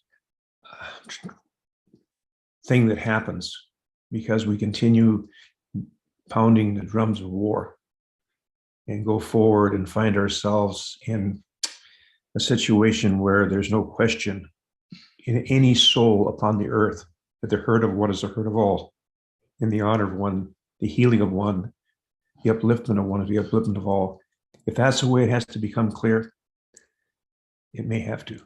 I pray that that's not the way. I truly pray from the core of my soul that's not the way, that we can instead, as a collective will of us together as a human family, awaken to our true reality. And I truly believe we have that capacity. And it's just come to me, and good. Sometimes I think I'm dead right and I'm dead wrong, by the way. And I think I'm dead right and I'm dead, but I believe in this. I believe with all my soul and heart through unprecedented unified action that by 2030, we can end war and begin peace on Mother Earth. So I'm going to close with this little comment about the soul in response to Brother Kurt's thoughts about what is the nature of our soul, because that's so important. We quote unquote lost so many, but who are we really? Our soul is independent of and the very source of our body's existence. If our body is destroyed, our soul and spirit remain unharmed. Our soul, our human spirit, is independent of our physical body. Our soul is free and sanctified beyond this physical plane of time and space. All the powers that distinguishes a human being, reason, memory, abstract thought, creativeness, inventiveness, willpower, are all properties of our soul, not our body. A love that anyone may have had for anyone will not be forgotten in the spiritual worlds to come, nor will we forget the life we had in this physical world. The soul has no gender, race, ethnicity, or class. This reality makes all forms of prejudice, whatever they may be, intolerable and unacceptable. The soul is not divided. It is a reflection of the oneness of our Creator. There's more of these that I can share another time, but I just want to say that one thing you begin to realize a little bit more every day as you become older. When we talk about qualities, well, that person's so kind, person's so compassionate, strong, just, vibrant, passionate, whatever we're talking about. Who are we talking about, a man or a woman? You really realize as you get older that it's the spirit, the purpose of our life is just like our purpose in the mother's womb is to acquire our physical arms and legs and eyes and ears and all those things which give us mobility and ability to understand and move in this world of time and space, this physical world, my earth suit. Our purpose here is to grow our spiritual arms and legs and eyes and ears so we can experience, and that is part of emerging into this consciousness. So I just want to say that much and just say thank you so much again. I just we are at this time, it's going to be all of us together. And I think really for me, when I've really been looking at these last weeks, it has to be right here in my own soul. If we carry around worry or mistrust or any of these things, we're not bringing peace in the world. And it begins right here in our own soul.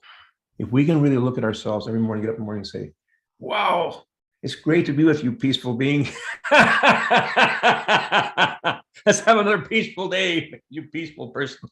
Anyway, I love you all. Give you a big hug. Sometimes I really feel like this. I feel like I wish I could just grab this computer and just that feeling is put in your just pull it in your soul and just give everybody a big squeeze. So I just done that. We feel it. Okay, we feel please. it, Brother Phil. Alrighty. We feel it. I'll bring in we're so you can, we can at least get a little cosmic hug here as we bring in some of us. Here we are. There we are. I'll just go to gallery view. Thank you. Love you all. Yes. Here we are. All right. Hey, there, in addition to the cosmic hug, I really want to encourage people to check out Phil's website. It's the Four Worlds International Institute. And so the actual URL is fwii.earth, for Worlds International Institute, FWII.earth. And this is where it's so inspirational to really read about his understanding of how a new world has begun and to really tune in. So it's also where we can donate to the work he's doing, read about these unprecedented times in history, and truly the dawning of a new global civilization, and to drop deeper into the wisdom that he's been, as Deborah said, studying and sharing with us for a very, very long time. So please do go there to fwii.earth. And we love Brother Phil very, very much. All right. I also, while I've got people's attention, I want to go to what Kurt Johnson has been doing. You know, Kurt has got this wonderful Voice America Convergence program that's part of our Moment of Choice. I never got a chance to go to the website tonight. So here it is on voiceamerica.com. And again, you look for the Convergence, our Moment of Choice. And Kurt, yeah, there you are. You want to add anything, Kurt, for us to know? Oh, thanks a lot. No, we're very easy to find. All you have to do is Google Convergence at Voice America, or go to the Convergence Voice America Facebook page. That guides you to what's called the show page here. Like I said, we're going to be having a different host from across the evolutionary leaders for each program. And I just put in the chat where all of our free e-magazines are at ISSUU, mostly because almost every guest tonight has been in one of those magazines. And the whole journey that we've been talking about is really portrayed over the last few years. There they all are. Just click into those, and that's you an adventure. edit all of these magazines. I mean, it's incredible what you've created. Look at all of our friends. There's Deepak. Nandahi, Brother Phil is in this one. Everybody from our Moment of Choice in that one. Rick Ulfick edited this one. Wow. The UN Yoga Day Committee and 4 of them. It just goes on and on. Now there's Brother Phil right there. Oh, wow. Yep. The Road to 2020, that's from Ethiopia. Yep. And on. There's Karuna Ji on her veranda in Colorado. There you are at the African Union when we were with Unity Earth. So yeah, you can all go back. Here's the on and on and on. Thank you, Kurt. So Thank again, you. the URL for that, by the way, is ISSUU.com. ISSUU.com is where you can get access to all these amazing issues of the Convergence and Light on Light. So thank you, Kurt. Thank you. You know, we are so grateful to be coming together as Global Peace Tribe. And we are continuing to plan some really wonderful events. Kristen and Cornflower are going to do a wonderful another concert for the summer solstice. So put down June 21st into your calendars. Tuesday night, June 21st, the summer solstice. Our beloveds, Kristen Hoffman and Cornflower, are going to be doing another concert. So definitely put that date in. And I just want to take this moment, honestly, to invite people to support us. It does take a lot to put together these shows, and so your support is really helpful, and it's easy to do that. You can go to our website, supportgpt.com, or you can take your trusty phone and go to the camera function and go right up to that Q code, and then you get a little opportunity to open to whatever browser your cell phone takes you to, and there's how you can donate. It's really, really easy. And honestly, we really could use your donations to continue things. I'd like to continue doing the Awakening World throughout the summer, and also aware that social distancing is pretty well complete. And people are going to want to be out during the summer. I'd love to be out during the summer. So I'm kind of, evaluating, frankly, whether we're going to do 1 show a weekend, 3 shows, and your support is going to make a big difference as to what we can afford to do. So we're definitely committed to continuing the show through the end of June. And I certainly want to do something, and your input, both when you write to me and tell me what you'd like to see, that helps. and your support really, really helps. So thank you everybody who has registered, and any additional support you can provide is really, really important, and we're grateful for that. Thank you very, very much. All right. I think next up is a video of Reverend Michael Beckwith. And before I play that, I'm going to come to Reverend Deb to ask for kind of anything you want to share in way of introducing Reverend Michael and his contribution to our moment of choice. Reverend Michael Bernard Beckwith is one of the most extraordinary preachers on the planet right now. I'm sure that you're all familiar with his work. Every time I hear him, and I first met him at the United Nations when we were both involved in a program that Diane Williams was coordinating for the Season for Nonviolence that was celebrating Dr. Martin Luther King Jr. and Mahatma Gandhi with a program for young people. And I'm uplifted by him every single time I hear him speak. I think he's an extraordinary channel for the divine. And I love the way Spirit moves through him with so much joy. So we were thrilled to have him be part of the Evolutionary Leaders Circle, which he's an original member of, and then our moment of choice. And you saw him in the trailer for the book. He's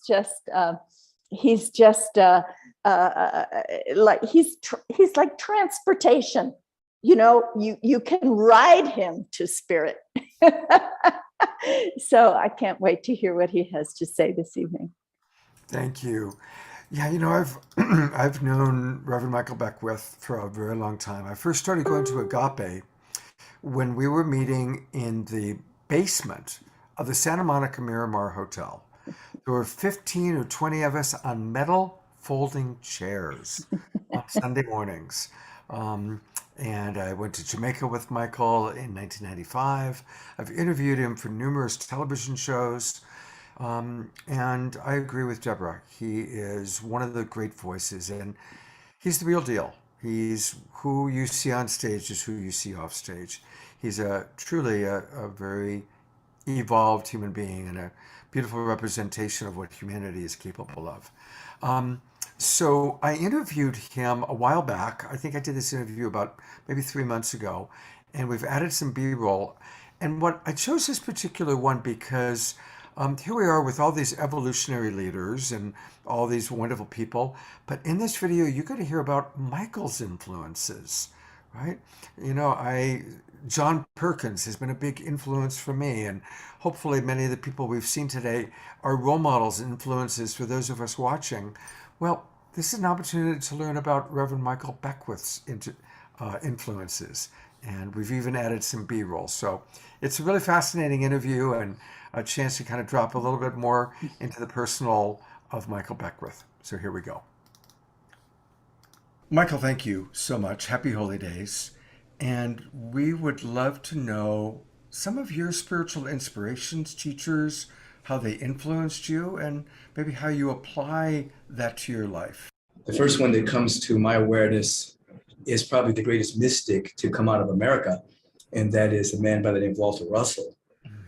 And Walter Russell went into a state of cosmic consciousness and wrote the Divine Iliad, all those volumes without any editing from a very expanded state of consciousness.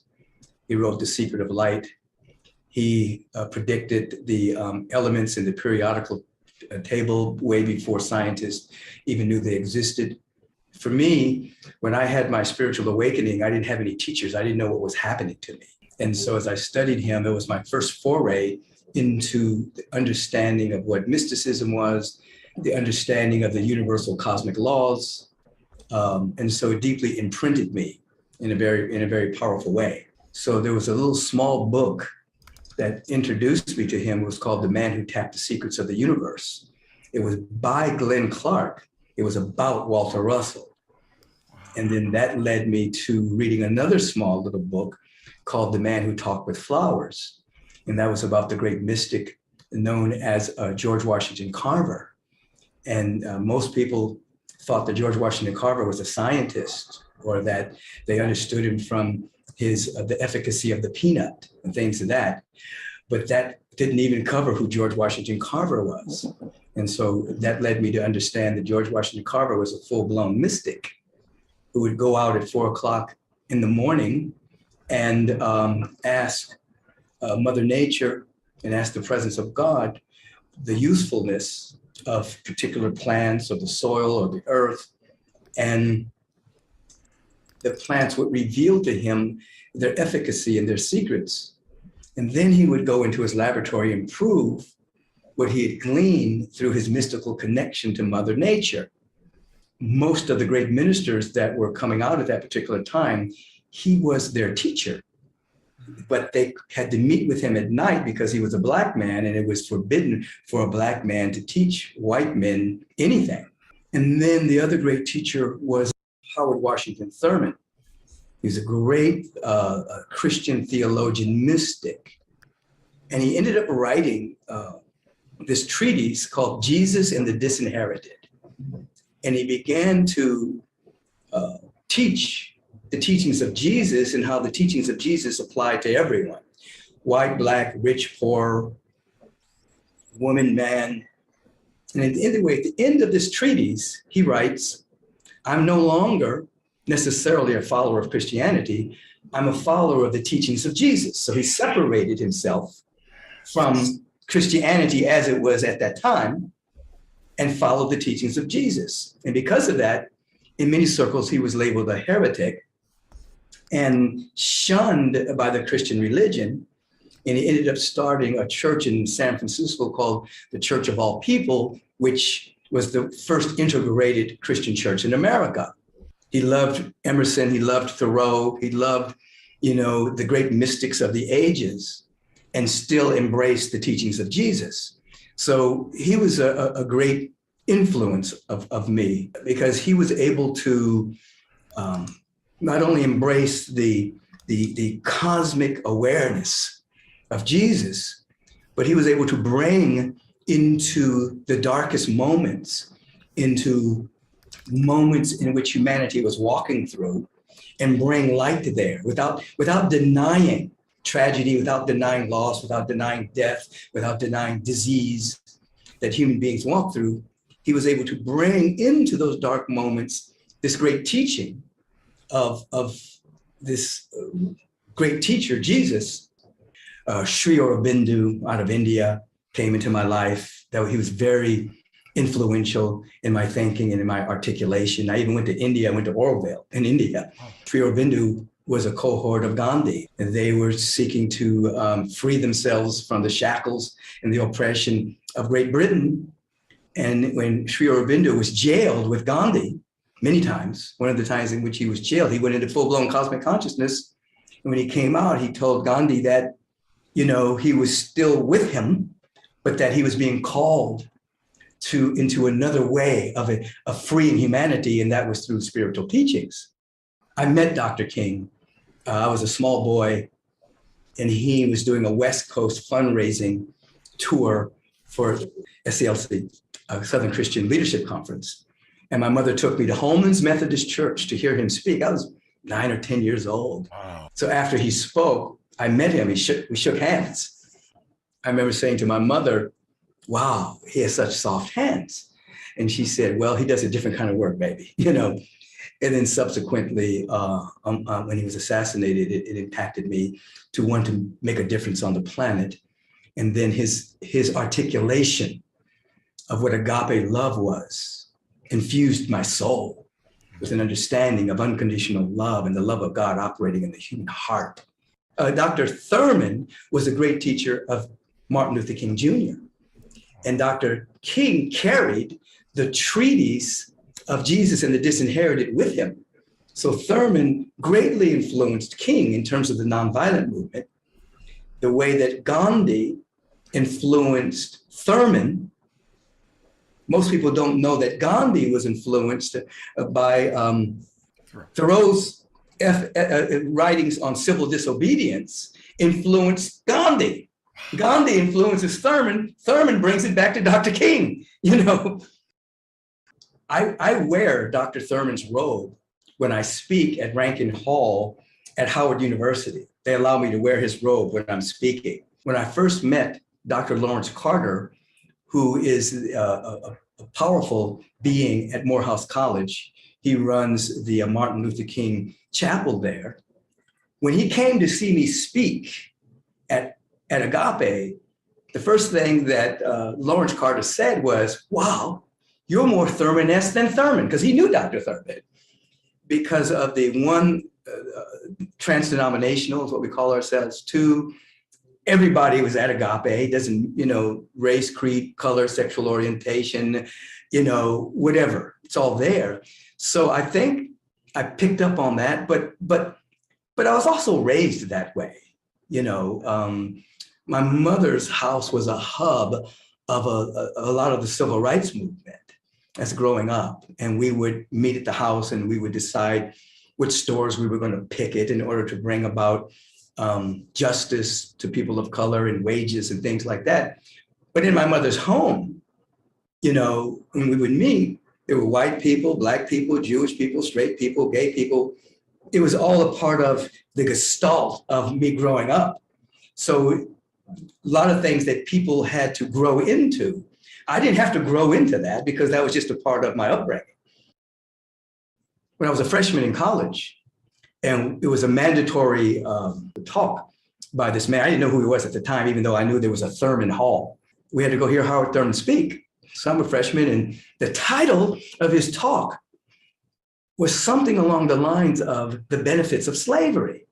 So I'm 17 years old, I'm revolutionary, I'm activist minded, and I'm thinking, what, this old guy is talking about the benefits of slavery? What is he going to tell me? So me and my cohorts, we go in there and we sit like in the middle, third, fourth row back. We wanted to be right there and hear what this guy had to say. So after this long introduction about who he was, you know, he begins to speak in a very slow cadence. And he talks about the African mind, this mind that was growing up in Africa near the rivers, very connected to the trees, very connected to the ground, this field of abundance, and then being stolen from their homeland and then placed all around the world. And that this capacity to have a deep sense of compassion, a deep sense of forgiveness, a deep sense of love from a field of abundance, not scarcity, was now spread all around the world for such a time as this. And that perhaps, of course, slavery was not a good thing. Of course, it's not God ordained. But perhaps the benefits of it was that you had these beings that were exiled from Africa all around the world that had this capacity for compassion and this capacity from this deep sense of connection of the earth was now all around the world. Wow. That was once only on this one continent. And we're sitting there like, what? I mean, we were mesmerized by this, you know what I mean? Now, I didn't understand all these concepts. I'm 17 years old. Later, maybe the next year I met him. He wanted to meet all the guys from California that had come in. And I'll share this with you.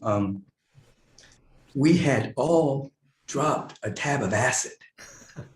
We didn't know we were going to meet Howard Thurman that night. And we were on our way to get something to eat. And people caught up with us and says, Dr. Thurman wants to meet with you guys. You know, he wants to meet with the guys who have been recruited from the big cities to the South to come to the school, Morehouse College, which Dr. King was an alumni of, which is why I went there. And I said, oh no, I don't want to meet him now. I dropped a tab of acid. I don't want to meet Dr. Thurman like this, but inevitably we got to meet him. And I remember he was down the hall and I'm, as they say back in those days, you know, I was peaking on the acid. The closer I got to him, the more sober my mind became. And by the time I got in his presence, the clarity, the articulation, I didn't feel I was on acid at all. It was just in a very clear space. And we had a great conversation and told him about my experience at Morehouse. And he was checking in on us and had some great conversation. Shook his hand, he went his way, we went ours. And the further I got away from him, the more the effects of the acid began to take over again. It was amazing. It was like in his presence, it was nothing. Out of his presence, it was like I could see trails. I remember sitting on the curb that night, watching the trails of cars go by, thinking about that phenomenon. Why did the clarity and the insight, why did that happen in his presence? And then when he left, the acid took its toll. It was, again, years later, I'm aware of somebody's presence. I'm aware of the energy that people carry, you know. But I'll always remember that. Yeah, I mean, I don't do any drugs at this time in my life, and the last 40 years have not. There is something that is greater than even the high of this drug. Yes, he wasn't just an academician about mysticism. You know, he was having an encounter with the presence, and that carried a frequency and a vibration of love and joy and generosity and compassion that would emanate through his voice, you know. And even though I didn't meet a Walter Russell, I know he carried that frequency as well, though I didn't get to meet George Washington Carver. Yeah, it would be Carver and Sri Aurobindo. Sri Aurobindo really spoke about the potential of humanity being a God-man or God-woman and the inner visioning. I don't know if he used that language, but I remember in studying him, it impacted me. And I became very aware that it's really about the expansion of consciousness. So the vision process was born out of my awareness of it in building Agape. We wanted to actually be the containers for unconditional love. We actually wanted to be the next great expression of human unfoldment, the next great unfolding of the human species, not just create a church, but actually carry the frequency of what we wanted to teach. And so it's an inner awareness of love, inner awareness of peace and of joy and of harmony. And I always have taught from the very beginning that you can't have permanently what you're not willing to become in consciousness. You can manipulate and have things temporarily. But if you're gonna have something in your life, then you have to actually become it in vibration, in frequency. You have to embody those particular frequencies. And then even if you temporarily lose it, it'll always come back because that's who you are. Yes, we're not trying to be ascended masters, we're trying to be descended masters. We're trying to actually bring the energy here, not go there. And when people try to go there, sometimes they don't embody it. And they live in this straining of trying to get somewhere, where when you begin to really wake up, you begin to realize that you're already enlightened.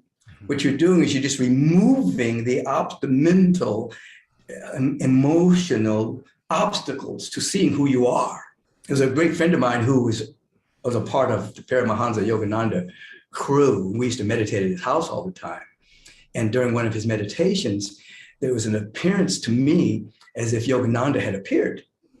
And I can remember him saying to me that I was not to have a guru, that I was to go direct.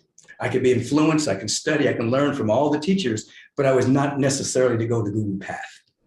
And that became my path. I studied, I was influenced by great beings on the planet, the ones that I've mentioned, but most of my growth was through direct encounter with the presence. So Paramahansa was an authentic, awakened being that I was influenced by as well. Yeah.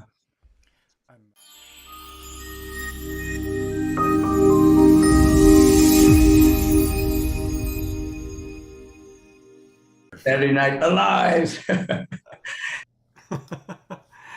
Hey, big thanks to Alan and Son who added the B-roll, and we thank them in Virtual World Studios. I'm going to bring Rev Deb up for a minute, and then we're going to hear from Ivy Hylton. But wasn't that a fascinating interview? I mean, I bet you heard some things you've never heard Michael say before. Definitely.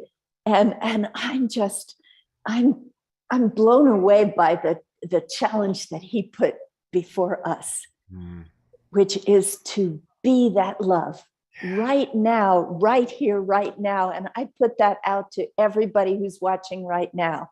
Let's take a moment and let's just open our hearts and let the love, divine love, flow through us so powerfully that there is no room for anything else. Reverend Michael says, that is who we are.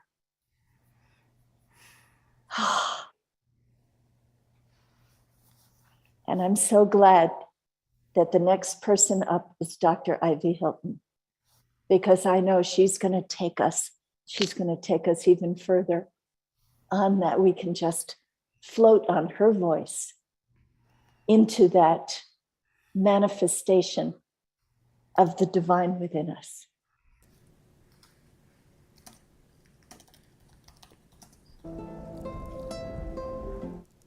Thank you very much.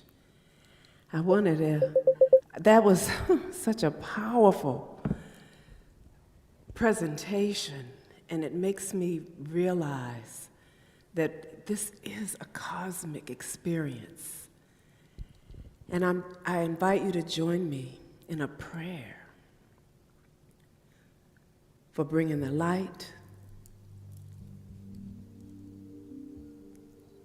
and for feeling the love of God in our lives. So join me in this prayer.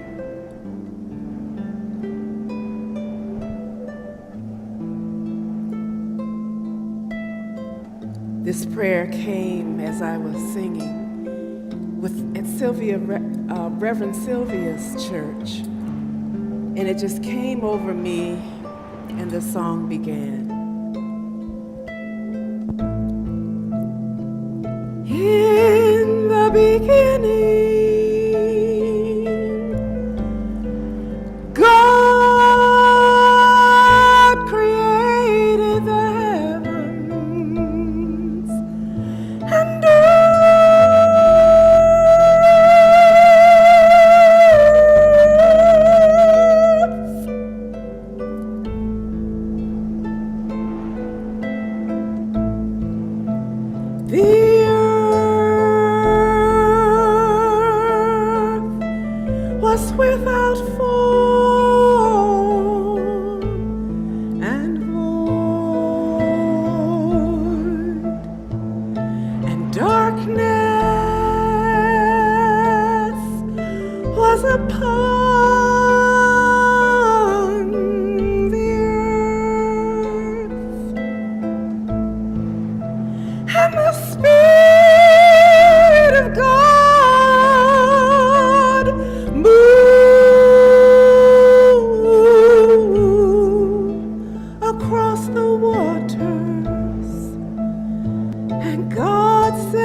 Let the Holy Spirit pour out into this place. May God bless you.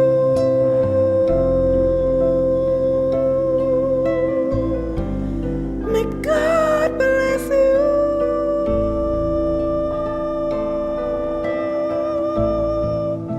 May God bless you and you and you and you.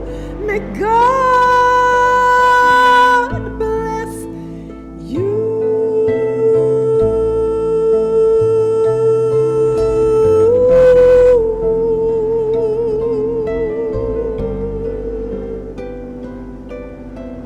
Bless you.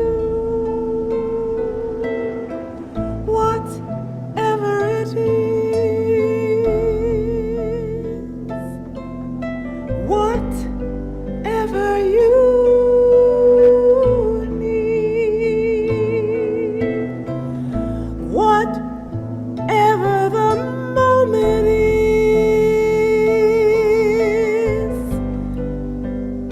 may God bless you.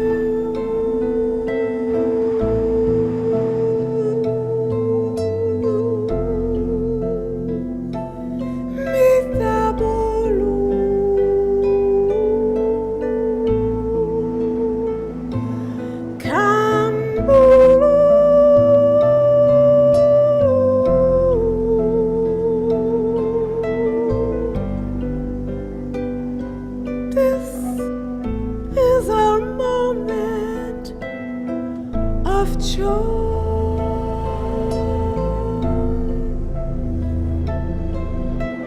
May God heal the world. May God heal your heart.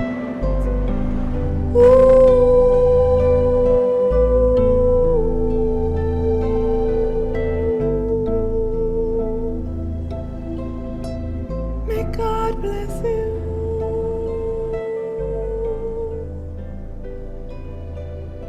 May God bless you.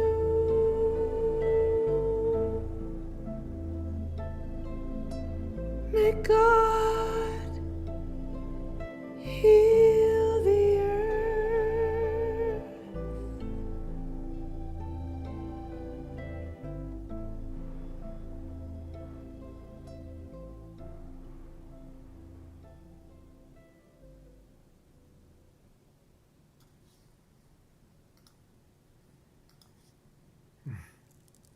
Om Shanti.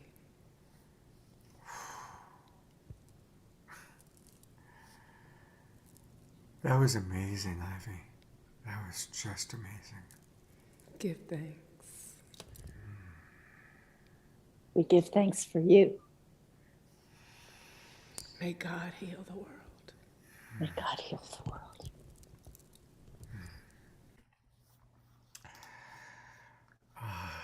I do want to just remind people about Dr. Ivy's Sound Spa, and you find it at drivysoundspa.com. drivysoundspa.com. And that's where you can find some really beautiful meditation events. She also has essential oils. You can even get a personal and private sound spa experience.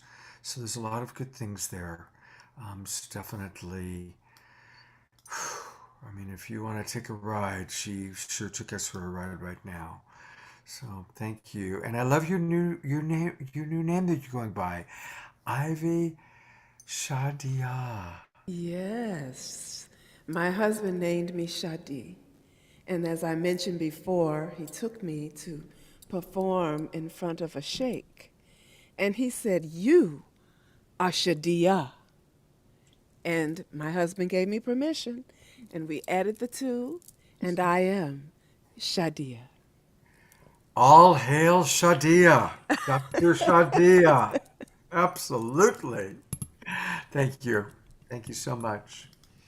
Well, you know, Deborah, one of our... Scott, I think you should read the comment in the chat from Eleanor Joy, or I'll read it. She says, please read it. during that beautiful rendition, I had an angel gently place its hands on my head and lovingly point me in the direction of Dr. Ivy. So she literally brought forth the angelic realm to assist us in this moment of choice. Yeah, absolutely. Absolutely. Well, speaking of the angelic realm, we have an evolutionary leader friend of yours and mine, longtime friend of mine, who helps us connect to the heavenly realms. He literally wrote the book, Making Contact. And of course, I'm talking about Alan Steinfeld. Hey, welcome, Alan. Right. We should put Ivy together with Kristen, and then it will shake the world, you know?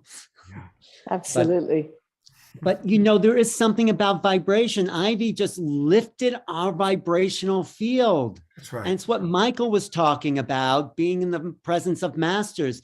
And so what I'm talking about with Making Contact is a vibrational field that's unlike anything we've seen before. And that's why I'm so excited about this work and bringing the idea of making contact here, because we're being prepared by all these beautiful teachers to realize consciousness is everything. This is evolution. And when we meet other beings that are so different than us, we have to rise to the occasion to be able to vibrate at their level. And that's really the foundation of what I'm trying to do with Making Contact and the series that me and your old partner, Deborah Juicy, are putting together called the Making Contact series. So that's coming up. The video? What's that? Let me play the video. Let's go to the videotape, as they say in sports. Yes. From deep, deep in outer space to planet Earth, to the red rocks of Sedona, to our online community here, comes a time, a message, a special series on Making Contact. There is no better time for Making Contact. I'm George Norrie, host of the national radio show Coast to Coast AM. Alan Steinfeld has put together a well-conceived collection that covers it all. Thanks, George, for that introduction. This is Alan Steinfeld, the editor and author of Making Contact, which is a collection of writings of the best and brightest people in the field of ufology. I'm putting together a special series of some of these fantastic contributors to my book. People like Whitley Strieber, Linda Moulton Howe, Carolyn Corey, Nick Pope, JJ and Desiree Hertog, Adam Apollo, the alien lady Mary Rodwell, and such contactees as Marina Sarin and Kamara Jones and the art of Kamara Jones, plus some very special surprises in the field. Please join me for this fantastic series of dialogues as I dive deeper into anything I've done before. For more information and for a complete description of the 5-week course, go to makingcontactseries.com. George, any final comments? The contributions of all these people help to give insight into the multifaceted intentions of the phenomena, because Making Contact presents the opportunity for us to prepare to meet advanced civilizations. Someday, somehow in the future, the conflicts that have plagued our species for eons will come to an end. And by making contact, we will take our rightful place among the stars. The Making Contact series is presented by Alan Steinfeld and New Realities, Deborah Juicy and the Global Peace Tribe, in association with Neil Gar, Portal to Ascension, and Star Family Wisdom. Join us for this online series, Making Contact, the New Realities of Disclosure and Cosmic Awakening, Thursdays beginning May 19th from 5 p.m. to 7 p.m. Pacific Time. To find out more and to sign up, go to makingcontactseries.com. See you there. Alan, that's a great video. I put that together myself. I know you did. You did a great job, man. And George Norrie, he wrote the foreword to my book, and I used his voiceover from the audio of the book to just, I hope he didn't mind because he gave me permission to do that. But the idea, the idea behind that series is to really prepare us for something unknown. These last 2 years have been a shakeup of our reality.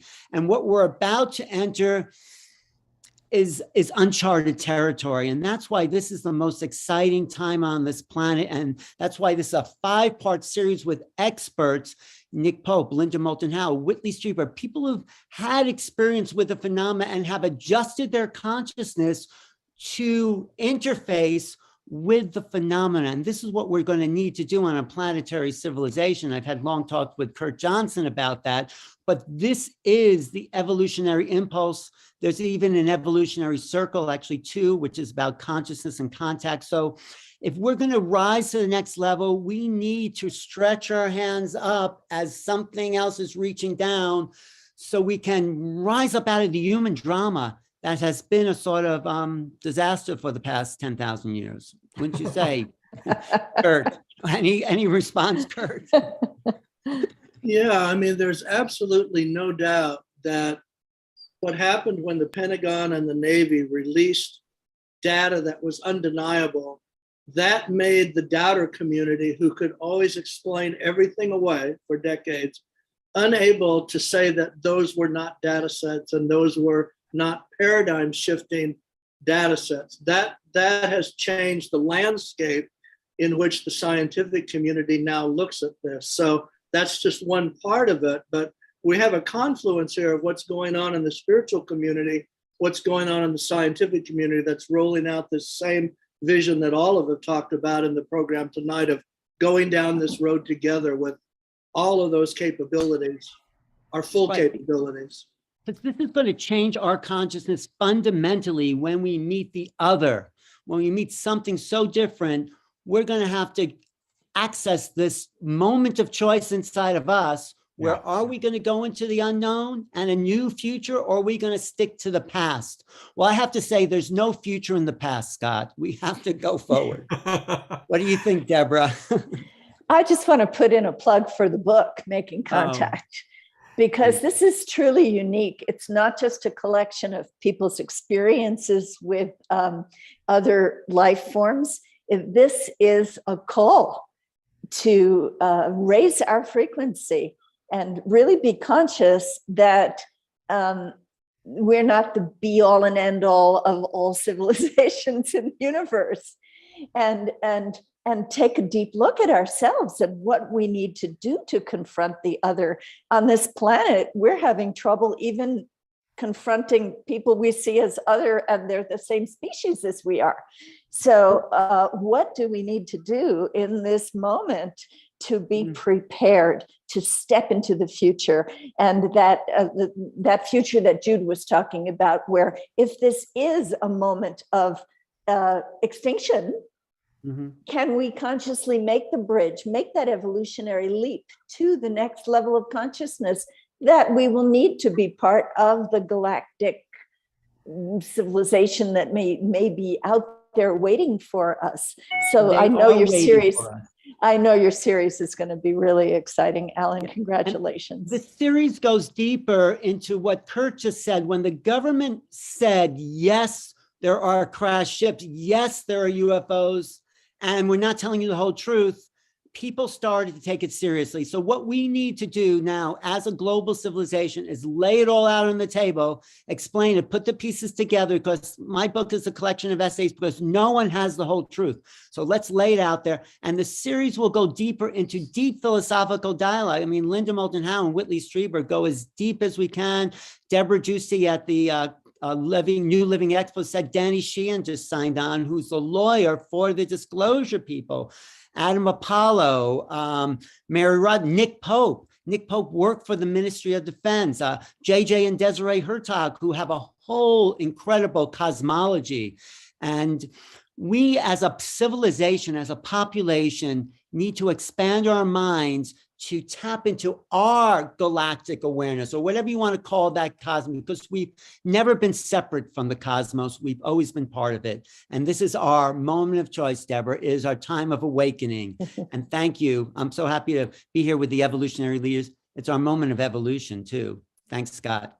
Absolutely. So just a reminder, everybody, you can get the book Mm-hmm. by going to Amazon. It's called Making Contact. And Alan, do you want to pull up the poster real quick so we can Yes. Can take a I look at the share my poster one more time? screen there?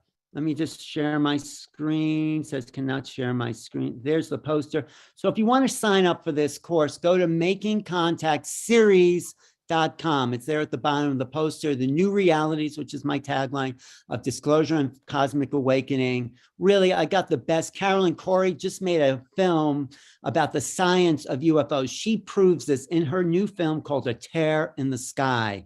So she's going to be on board. And then mine and Scott's favorite, Marina Seren, because she definitely is from someplace else. Kamara Jones, who is doing the finest interdimensional art.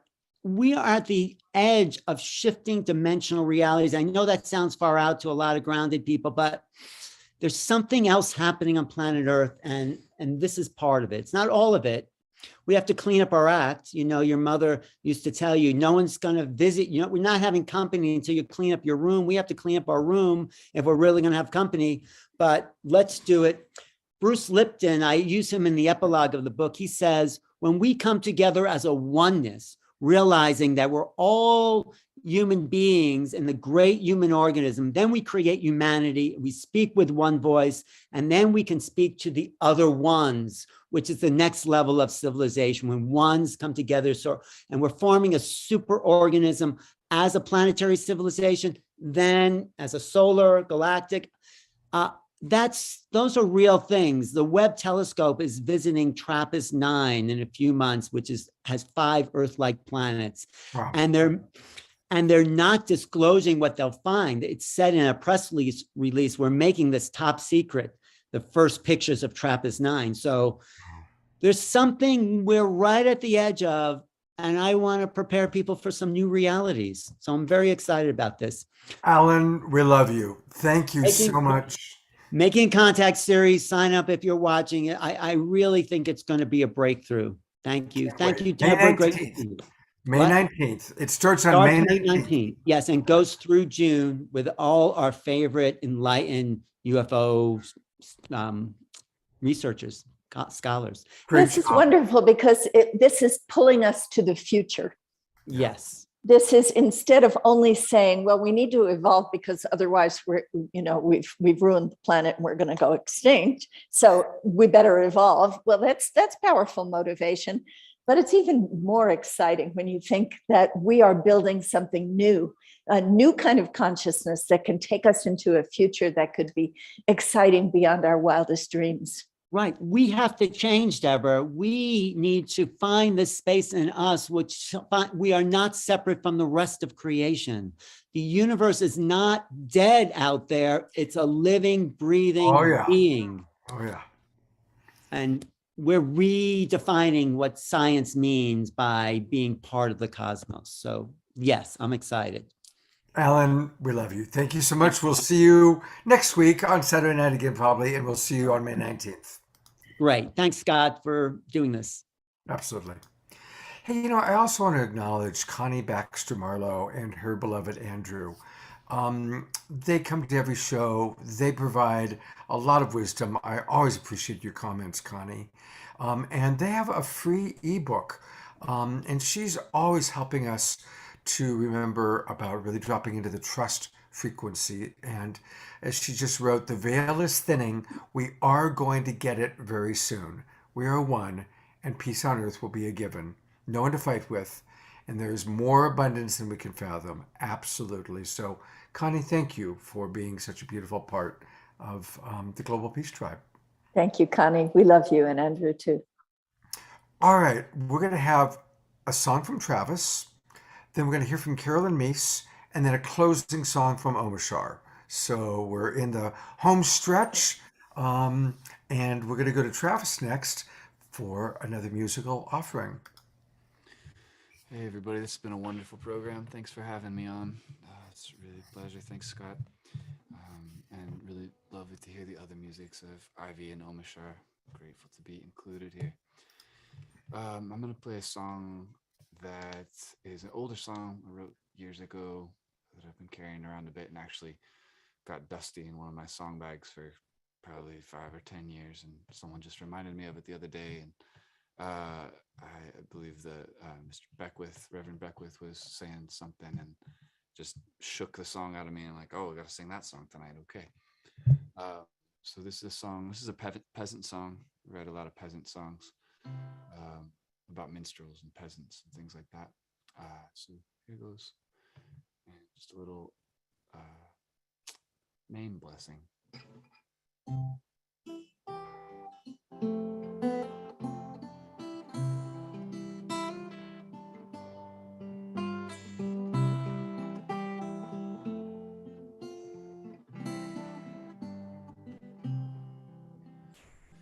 Some of the fellows that played in those old-timey bands that we know so well, they are dead and done. Their song will live on, you see, it is here with us still. When we sing, we are them again. All of the joy of their spirit revives. Though what part of them knows is to me unclear.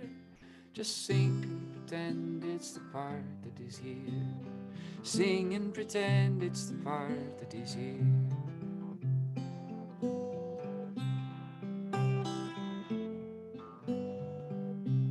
Some of the tunes that they played in the streets are as old as the rocks and the hills. And all of these tunes reoccurring to me are the halls of the spirit that builds. Signal fires and old empires, stars and the points on a sword. So ring all the bells and raise sound about the truth of the living word. Ring all the bells and raise sound about the truth of the living word.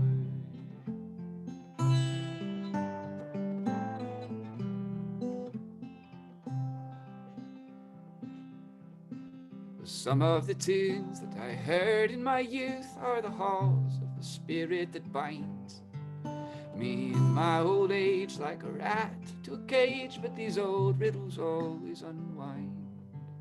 What a joy that it is to be living amidst the work that my Father has done. I am proud to proclaim his heavenly name. He has built it and I am his son.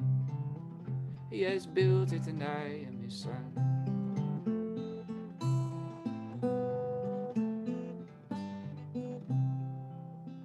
Now I've heard that the way is in chanting the names of the sacred and holy divine. If you don't know the name, just sing to the music, any name that will do fine. For the holy names are the simple souls, and God blesses everyone. But the holiest name is silent, for that is the name of the song. The holiest name is silence, because that is the name of the song.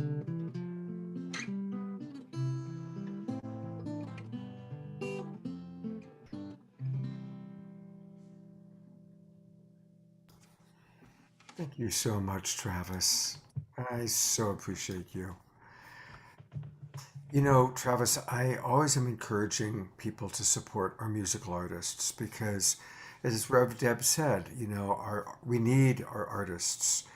And I know it's been an especially hard 2 years for all of you. So I just want people to know that I put my money where my mouth is. So I am just now confirming $10 a month that I am supporting Travis with. And the way that I do that, as soon as it's done doing his little dance, I'm going to show people he belongs to Patreon. And Patreon is really a wonderful, wonderful way to support our musical artists. Look, I'm now a patron of Travis Puntarelli. Hey. And I'm going to get all sorts of good things. I'm really excited about that. That's right. So I'm going to go back and show people how to do that. So again, go to Patreon and find the person you want to support. And Tristan Hoffman is there, Nina Gray is there, Cornflower is there, Brooke Medicine Eagle. These are all people I support on Patreon. And but tonight it's all about our balladeer. It's about Thanks, Scott. And Travis. Patreon has seriously been such a help just in my career as coming from a street musician for a long time, and then having Patreon be like the most stable source of income that I had for a while, and just helps me stay connected to everybody that is listening or that cares about it and wants to support in that way. It helps people be connected. And actually the next couple of rounds of Patreon for me are supporting a trip of mine to Ireland. Wow. To source some songs. I'm gonna go listen to fairy songs and see what I can catch out that way. So Wow, well, we'll look forward to hearing some of those fairy songs in a few months when you get back from Ireland. Sounds great. Thank you. Travis, God bless you. You brought such a beautiful spirit to tonight's show. Thank you so much. Thanks, everyone. Thanks. All right. Well, the next evolutionary leader that we're going to hear from tonight, and the last one, is Carolyn Meese. And she's been on my shows a few times. Honestly, this is a video that I recorded with her a little while back, but we're going to have a lot more new Carolyn Meese. One of the shows they're going to be doing June 10th through the 12th is called Authors That We Love. And we're going to have Matt Kahn live. We're going to have Andrew Harvey, Carolyn Meese, Catherine Woodward Thomas, and several others. So it's going to be a fun weekend of meeting authors that we love. But for right now, let's hear Carolyn is one of the wonderful contributors to our Moment of Choice. And here's a short little snippet just to remind you of just how wonderful she is. And it wasn't until I really started to look at why people don't heal, and then why don't people heal, and then how can people heal, and until my life took a journey into the nature of the soul, until I looked at the significance of now, of this time we're living in a huge cosmic way, the profound significance of what it is to be alive now, the privilege it is to be alive even in this chaos, but especially in this chaos, to understand that a bio-spiritual ecological theology is being born. And it is one in which the question of peace, why is peace so difficult? Why, when all these years of teaching, and I have asked people, what is it you're seeking? And they'll say, I'm seeking peace. I'd like my life to be more peaceful. Why is that so difficult? Why has that been such a goal that is so way out there, when in fact, if we treasure love and peace so much, why are those the two things that send us into therapy? Why are those the two things that have us forever in despair? And I finally realized that the task comes down to becoming a perfectly healthy you. That peace is not a matter of an issue out there. There'll always be issues out there, always. My background is in theology and in military history, the study of war and the study of God. And I've concluded that we all go to war at some point. We go to war with ourselves, we go to war with others, that conflict is in our DNA, and that we have to resolve conflict within ourselves. We have to take ourselves on. That in order to create peace, we have to first settle why we create conflict within ourselves, within a relationship, within the relationships of those we love. Why we have to win at all costs. why we have to get that last word in, why we have to be right, why we have to, what we will risk for the sake of our ego. And at the end, if I had the time to take this all and give you a crash course on health, I would tell you that your body and your spirit, your whole bio-spiritual ecological system that is you, your microplanet, breathes together with the macro planet. And that one of the greatest health foods you can feed yourself toward peace and unity for everyone is humility, is to become a humbler person, is to decide this isn't worth a conflict. This isn't that important. I'm not that important. I'm to really humble up, to really begin to live a humble life on this earth. That is, for me, one of the true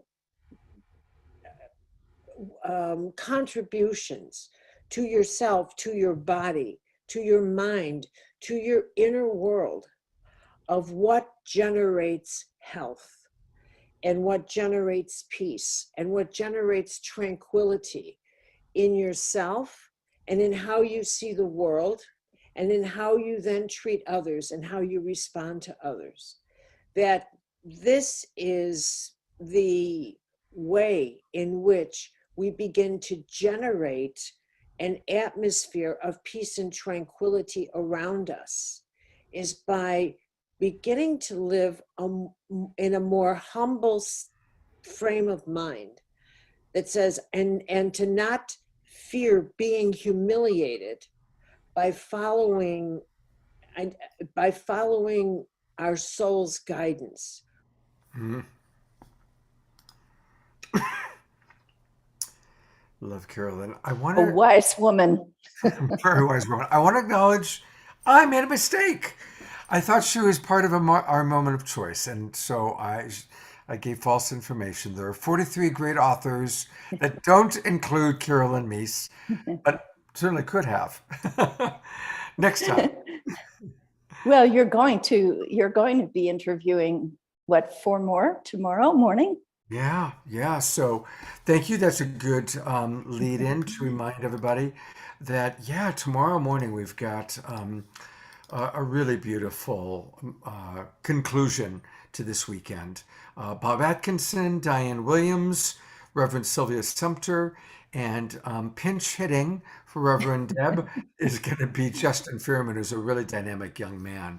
So please do join us tomorrow morning, 10 o'clock Pacific, 1 o'clock Eastern. It's going to be a wonderful way to complete the weekend. And what a weekend it's been, Deb.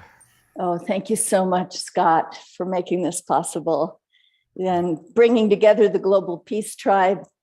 These are the people who are going to make this moment of choice meaningful here on planet Earth. And I love that Carolyn Mace says, let's be humble about it. Yes. We're each one of, what is it now? Are we up to 8 billion people or however many on this planet? And yet we are also one species, and we are connected through our consciousness. So everything that we do, every choice that we make makes a difference to the whole. So thank you so much for letting us celebrate this weekend our paperback release of Our Moment of Choice.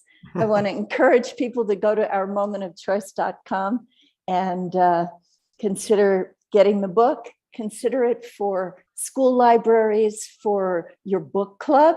It's perfect for a book club because you can just read these sections or chapters. It's very easy. And I think that there's something in this book for everybody. I can't believe we actually didn't go to the website yet. There it is, ourmomentofchoice.com. And really, let's support this incredible book. Please order your copy now. Just go and look. You can get it from Beyond Words, Amazon, Barnes & Noble, or IndieBound. And it's also available as an audiobook. So there you go. Let's definitely get it. I'm agreeing to sign up to emails. Always important to do that. So thank you. And you know, we've got some really wonderful Awakening World shows coming up. And next weekend, it's going to be all about deep healing. We are bringing on board some world-class healers. And the theme is healing practices to achieve deeper intimacy. And once again, we're collaborating with Jennifer Cahill, another evolutionary leader. Yes. And her wonderful organization, omheals.com. Friday night, we're going to be really looking at how we can work on some of our intimacy issues in relationship. We're going to be looking at the science of attachment and the art of mastering self-intimacy. Saturday night, it's all people from Om Heals. And then on Sunday morning, we've got Josie Ann. I think she's actually watching right now. An amazing doctor who is quite brilliant at understanding many of the pathways to healing some of our deepest wounding around racism and sexual abuse. And a wonderful couple that I've worked with for years, they're powerful. And they're going to give a demonstration of how, again, to uncover some of the deep patterning for resolution and healing. So it's going to be a very powerful weekend. So please do join us next weekend for the Awakening World. Rev Deb, I love you so much. I love working with you. And we're now going to turn over to Omashar, who's going to close us out with some music. Wow, beautiful. Goodness me, a bit of humility here. It's my middle name, Omashar, humility, whatever. And this song is called Just When. The earlier song was called One Heart, One Mind, One Soul. And just as a plug for me, that's from my Flower of Life album. And this is called Just When. And all of the lyrics within my songs are basically me talking to divine consciousness or me hearing divine consciousness speaking to me. And this song called Just When, I was having a glum time sometime in the last couple of years, and I was dragging my bottom lip. And this voice came to me and it just said, you know, your trust in life has been exposed, and this is what I've got to say about it. And so I'm just going to sing this song. It's without any bells and whistles. It's a fun song. I really enjoy playing it. I haven't recorded it yet, so it will be on my next album, which is called Lightness of Being. How about that? Okay. Me.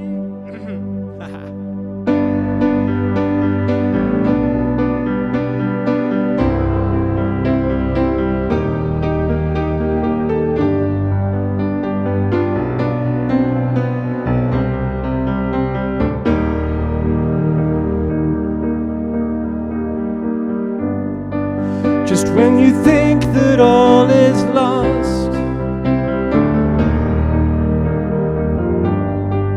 and the curtain looks to fall, perhaps it's just the song of home that calls, and your trust in life exposed. No need to sit around and mope. Where there is love, there's always hope. Trust in your life and you will see that you reflect as me.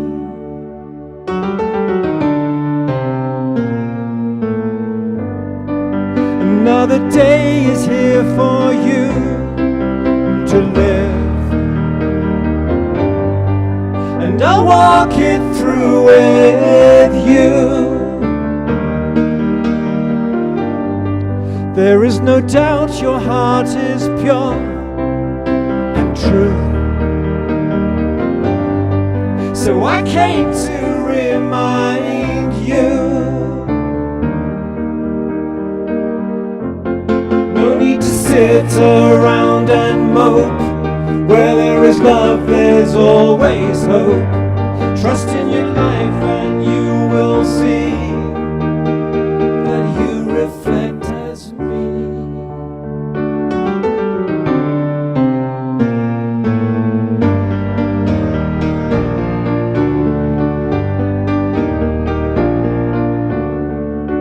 I am in all that you will see. Have trust in your life and trust in me. Dust yourself down and I'll lift you up.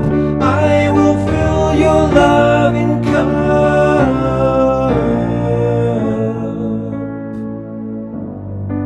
Just when you thought that all was lost,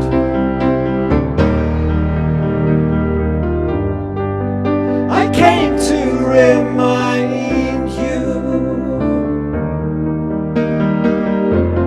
No need to sit around and mope. Where there is love, there's always hope. Trust in your life and you will see that you reflect as me.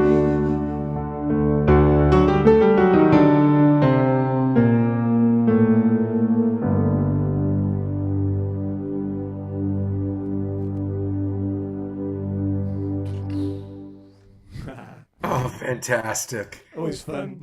Omoshara is beautiful. Absolutely beautiful. Thank you for inviting me, and thank you for all of us on this program this weekend. Holy smoke, we are lifting. Yeah, it was a very powerful show. Very powerful. And you've become such an important part. I'm going to go to gallery view just to close this out so we can see everybody who's still got their camera on. Rev Deb, love you so much. Thank you, Debbie Johnston. Safe flight tomorrow to North Carolina. Travis, Alan Steinfeld, Kurt Johnson, and of course, Connie. Thank you so much, everybody. Hope to see you tomorrow morning.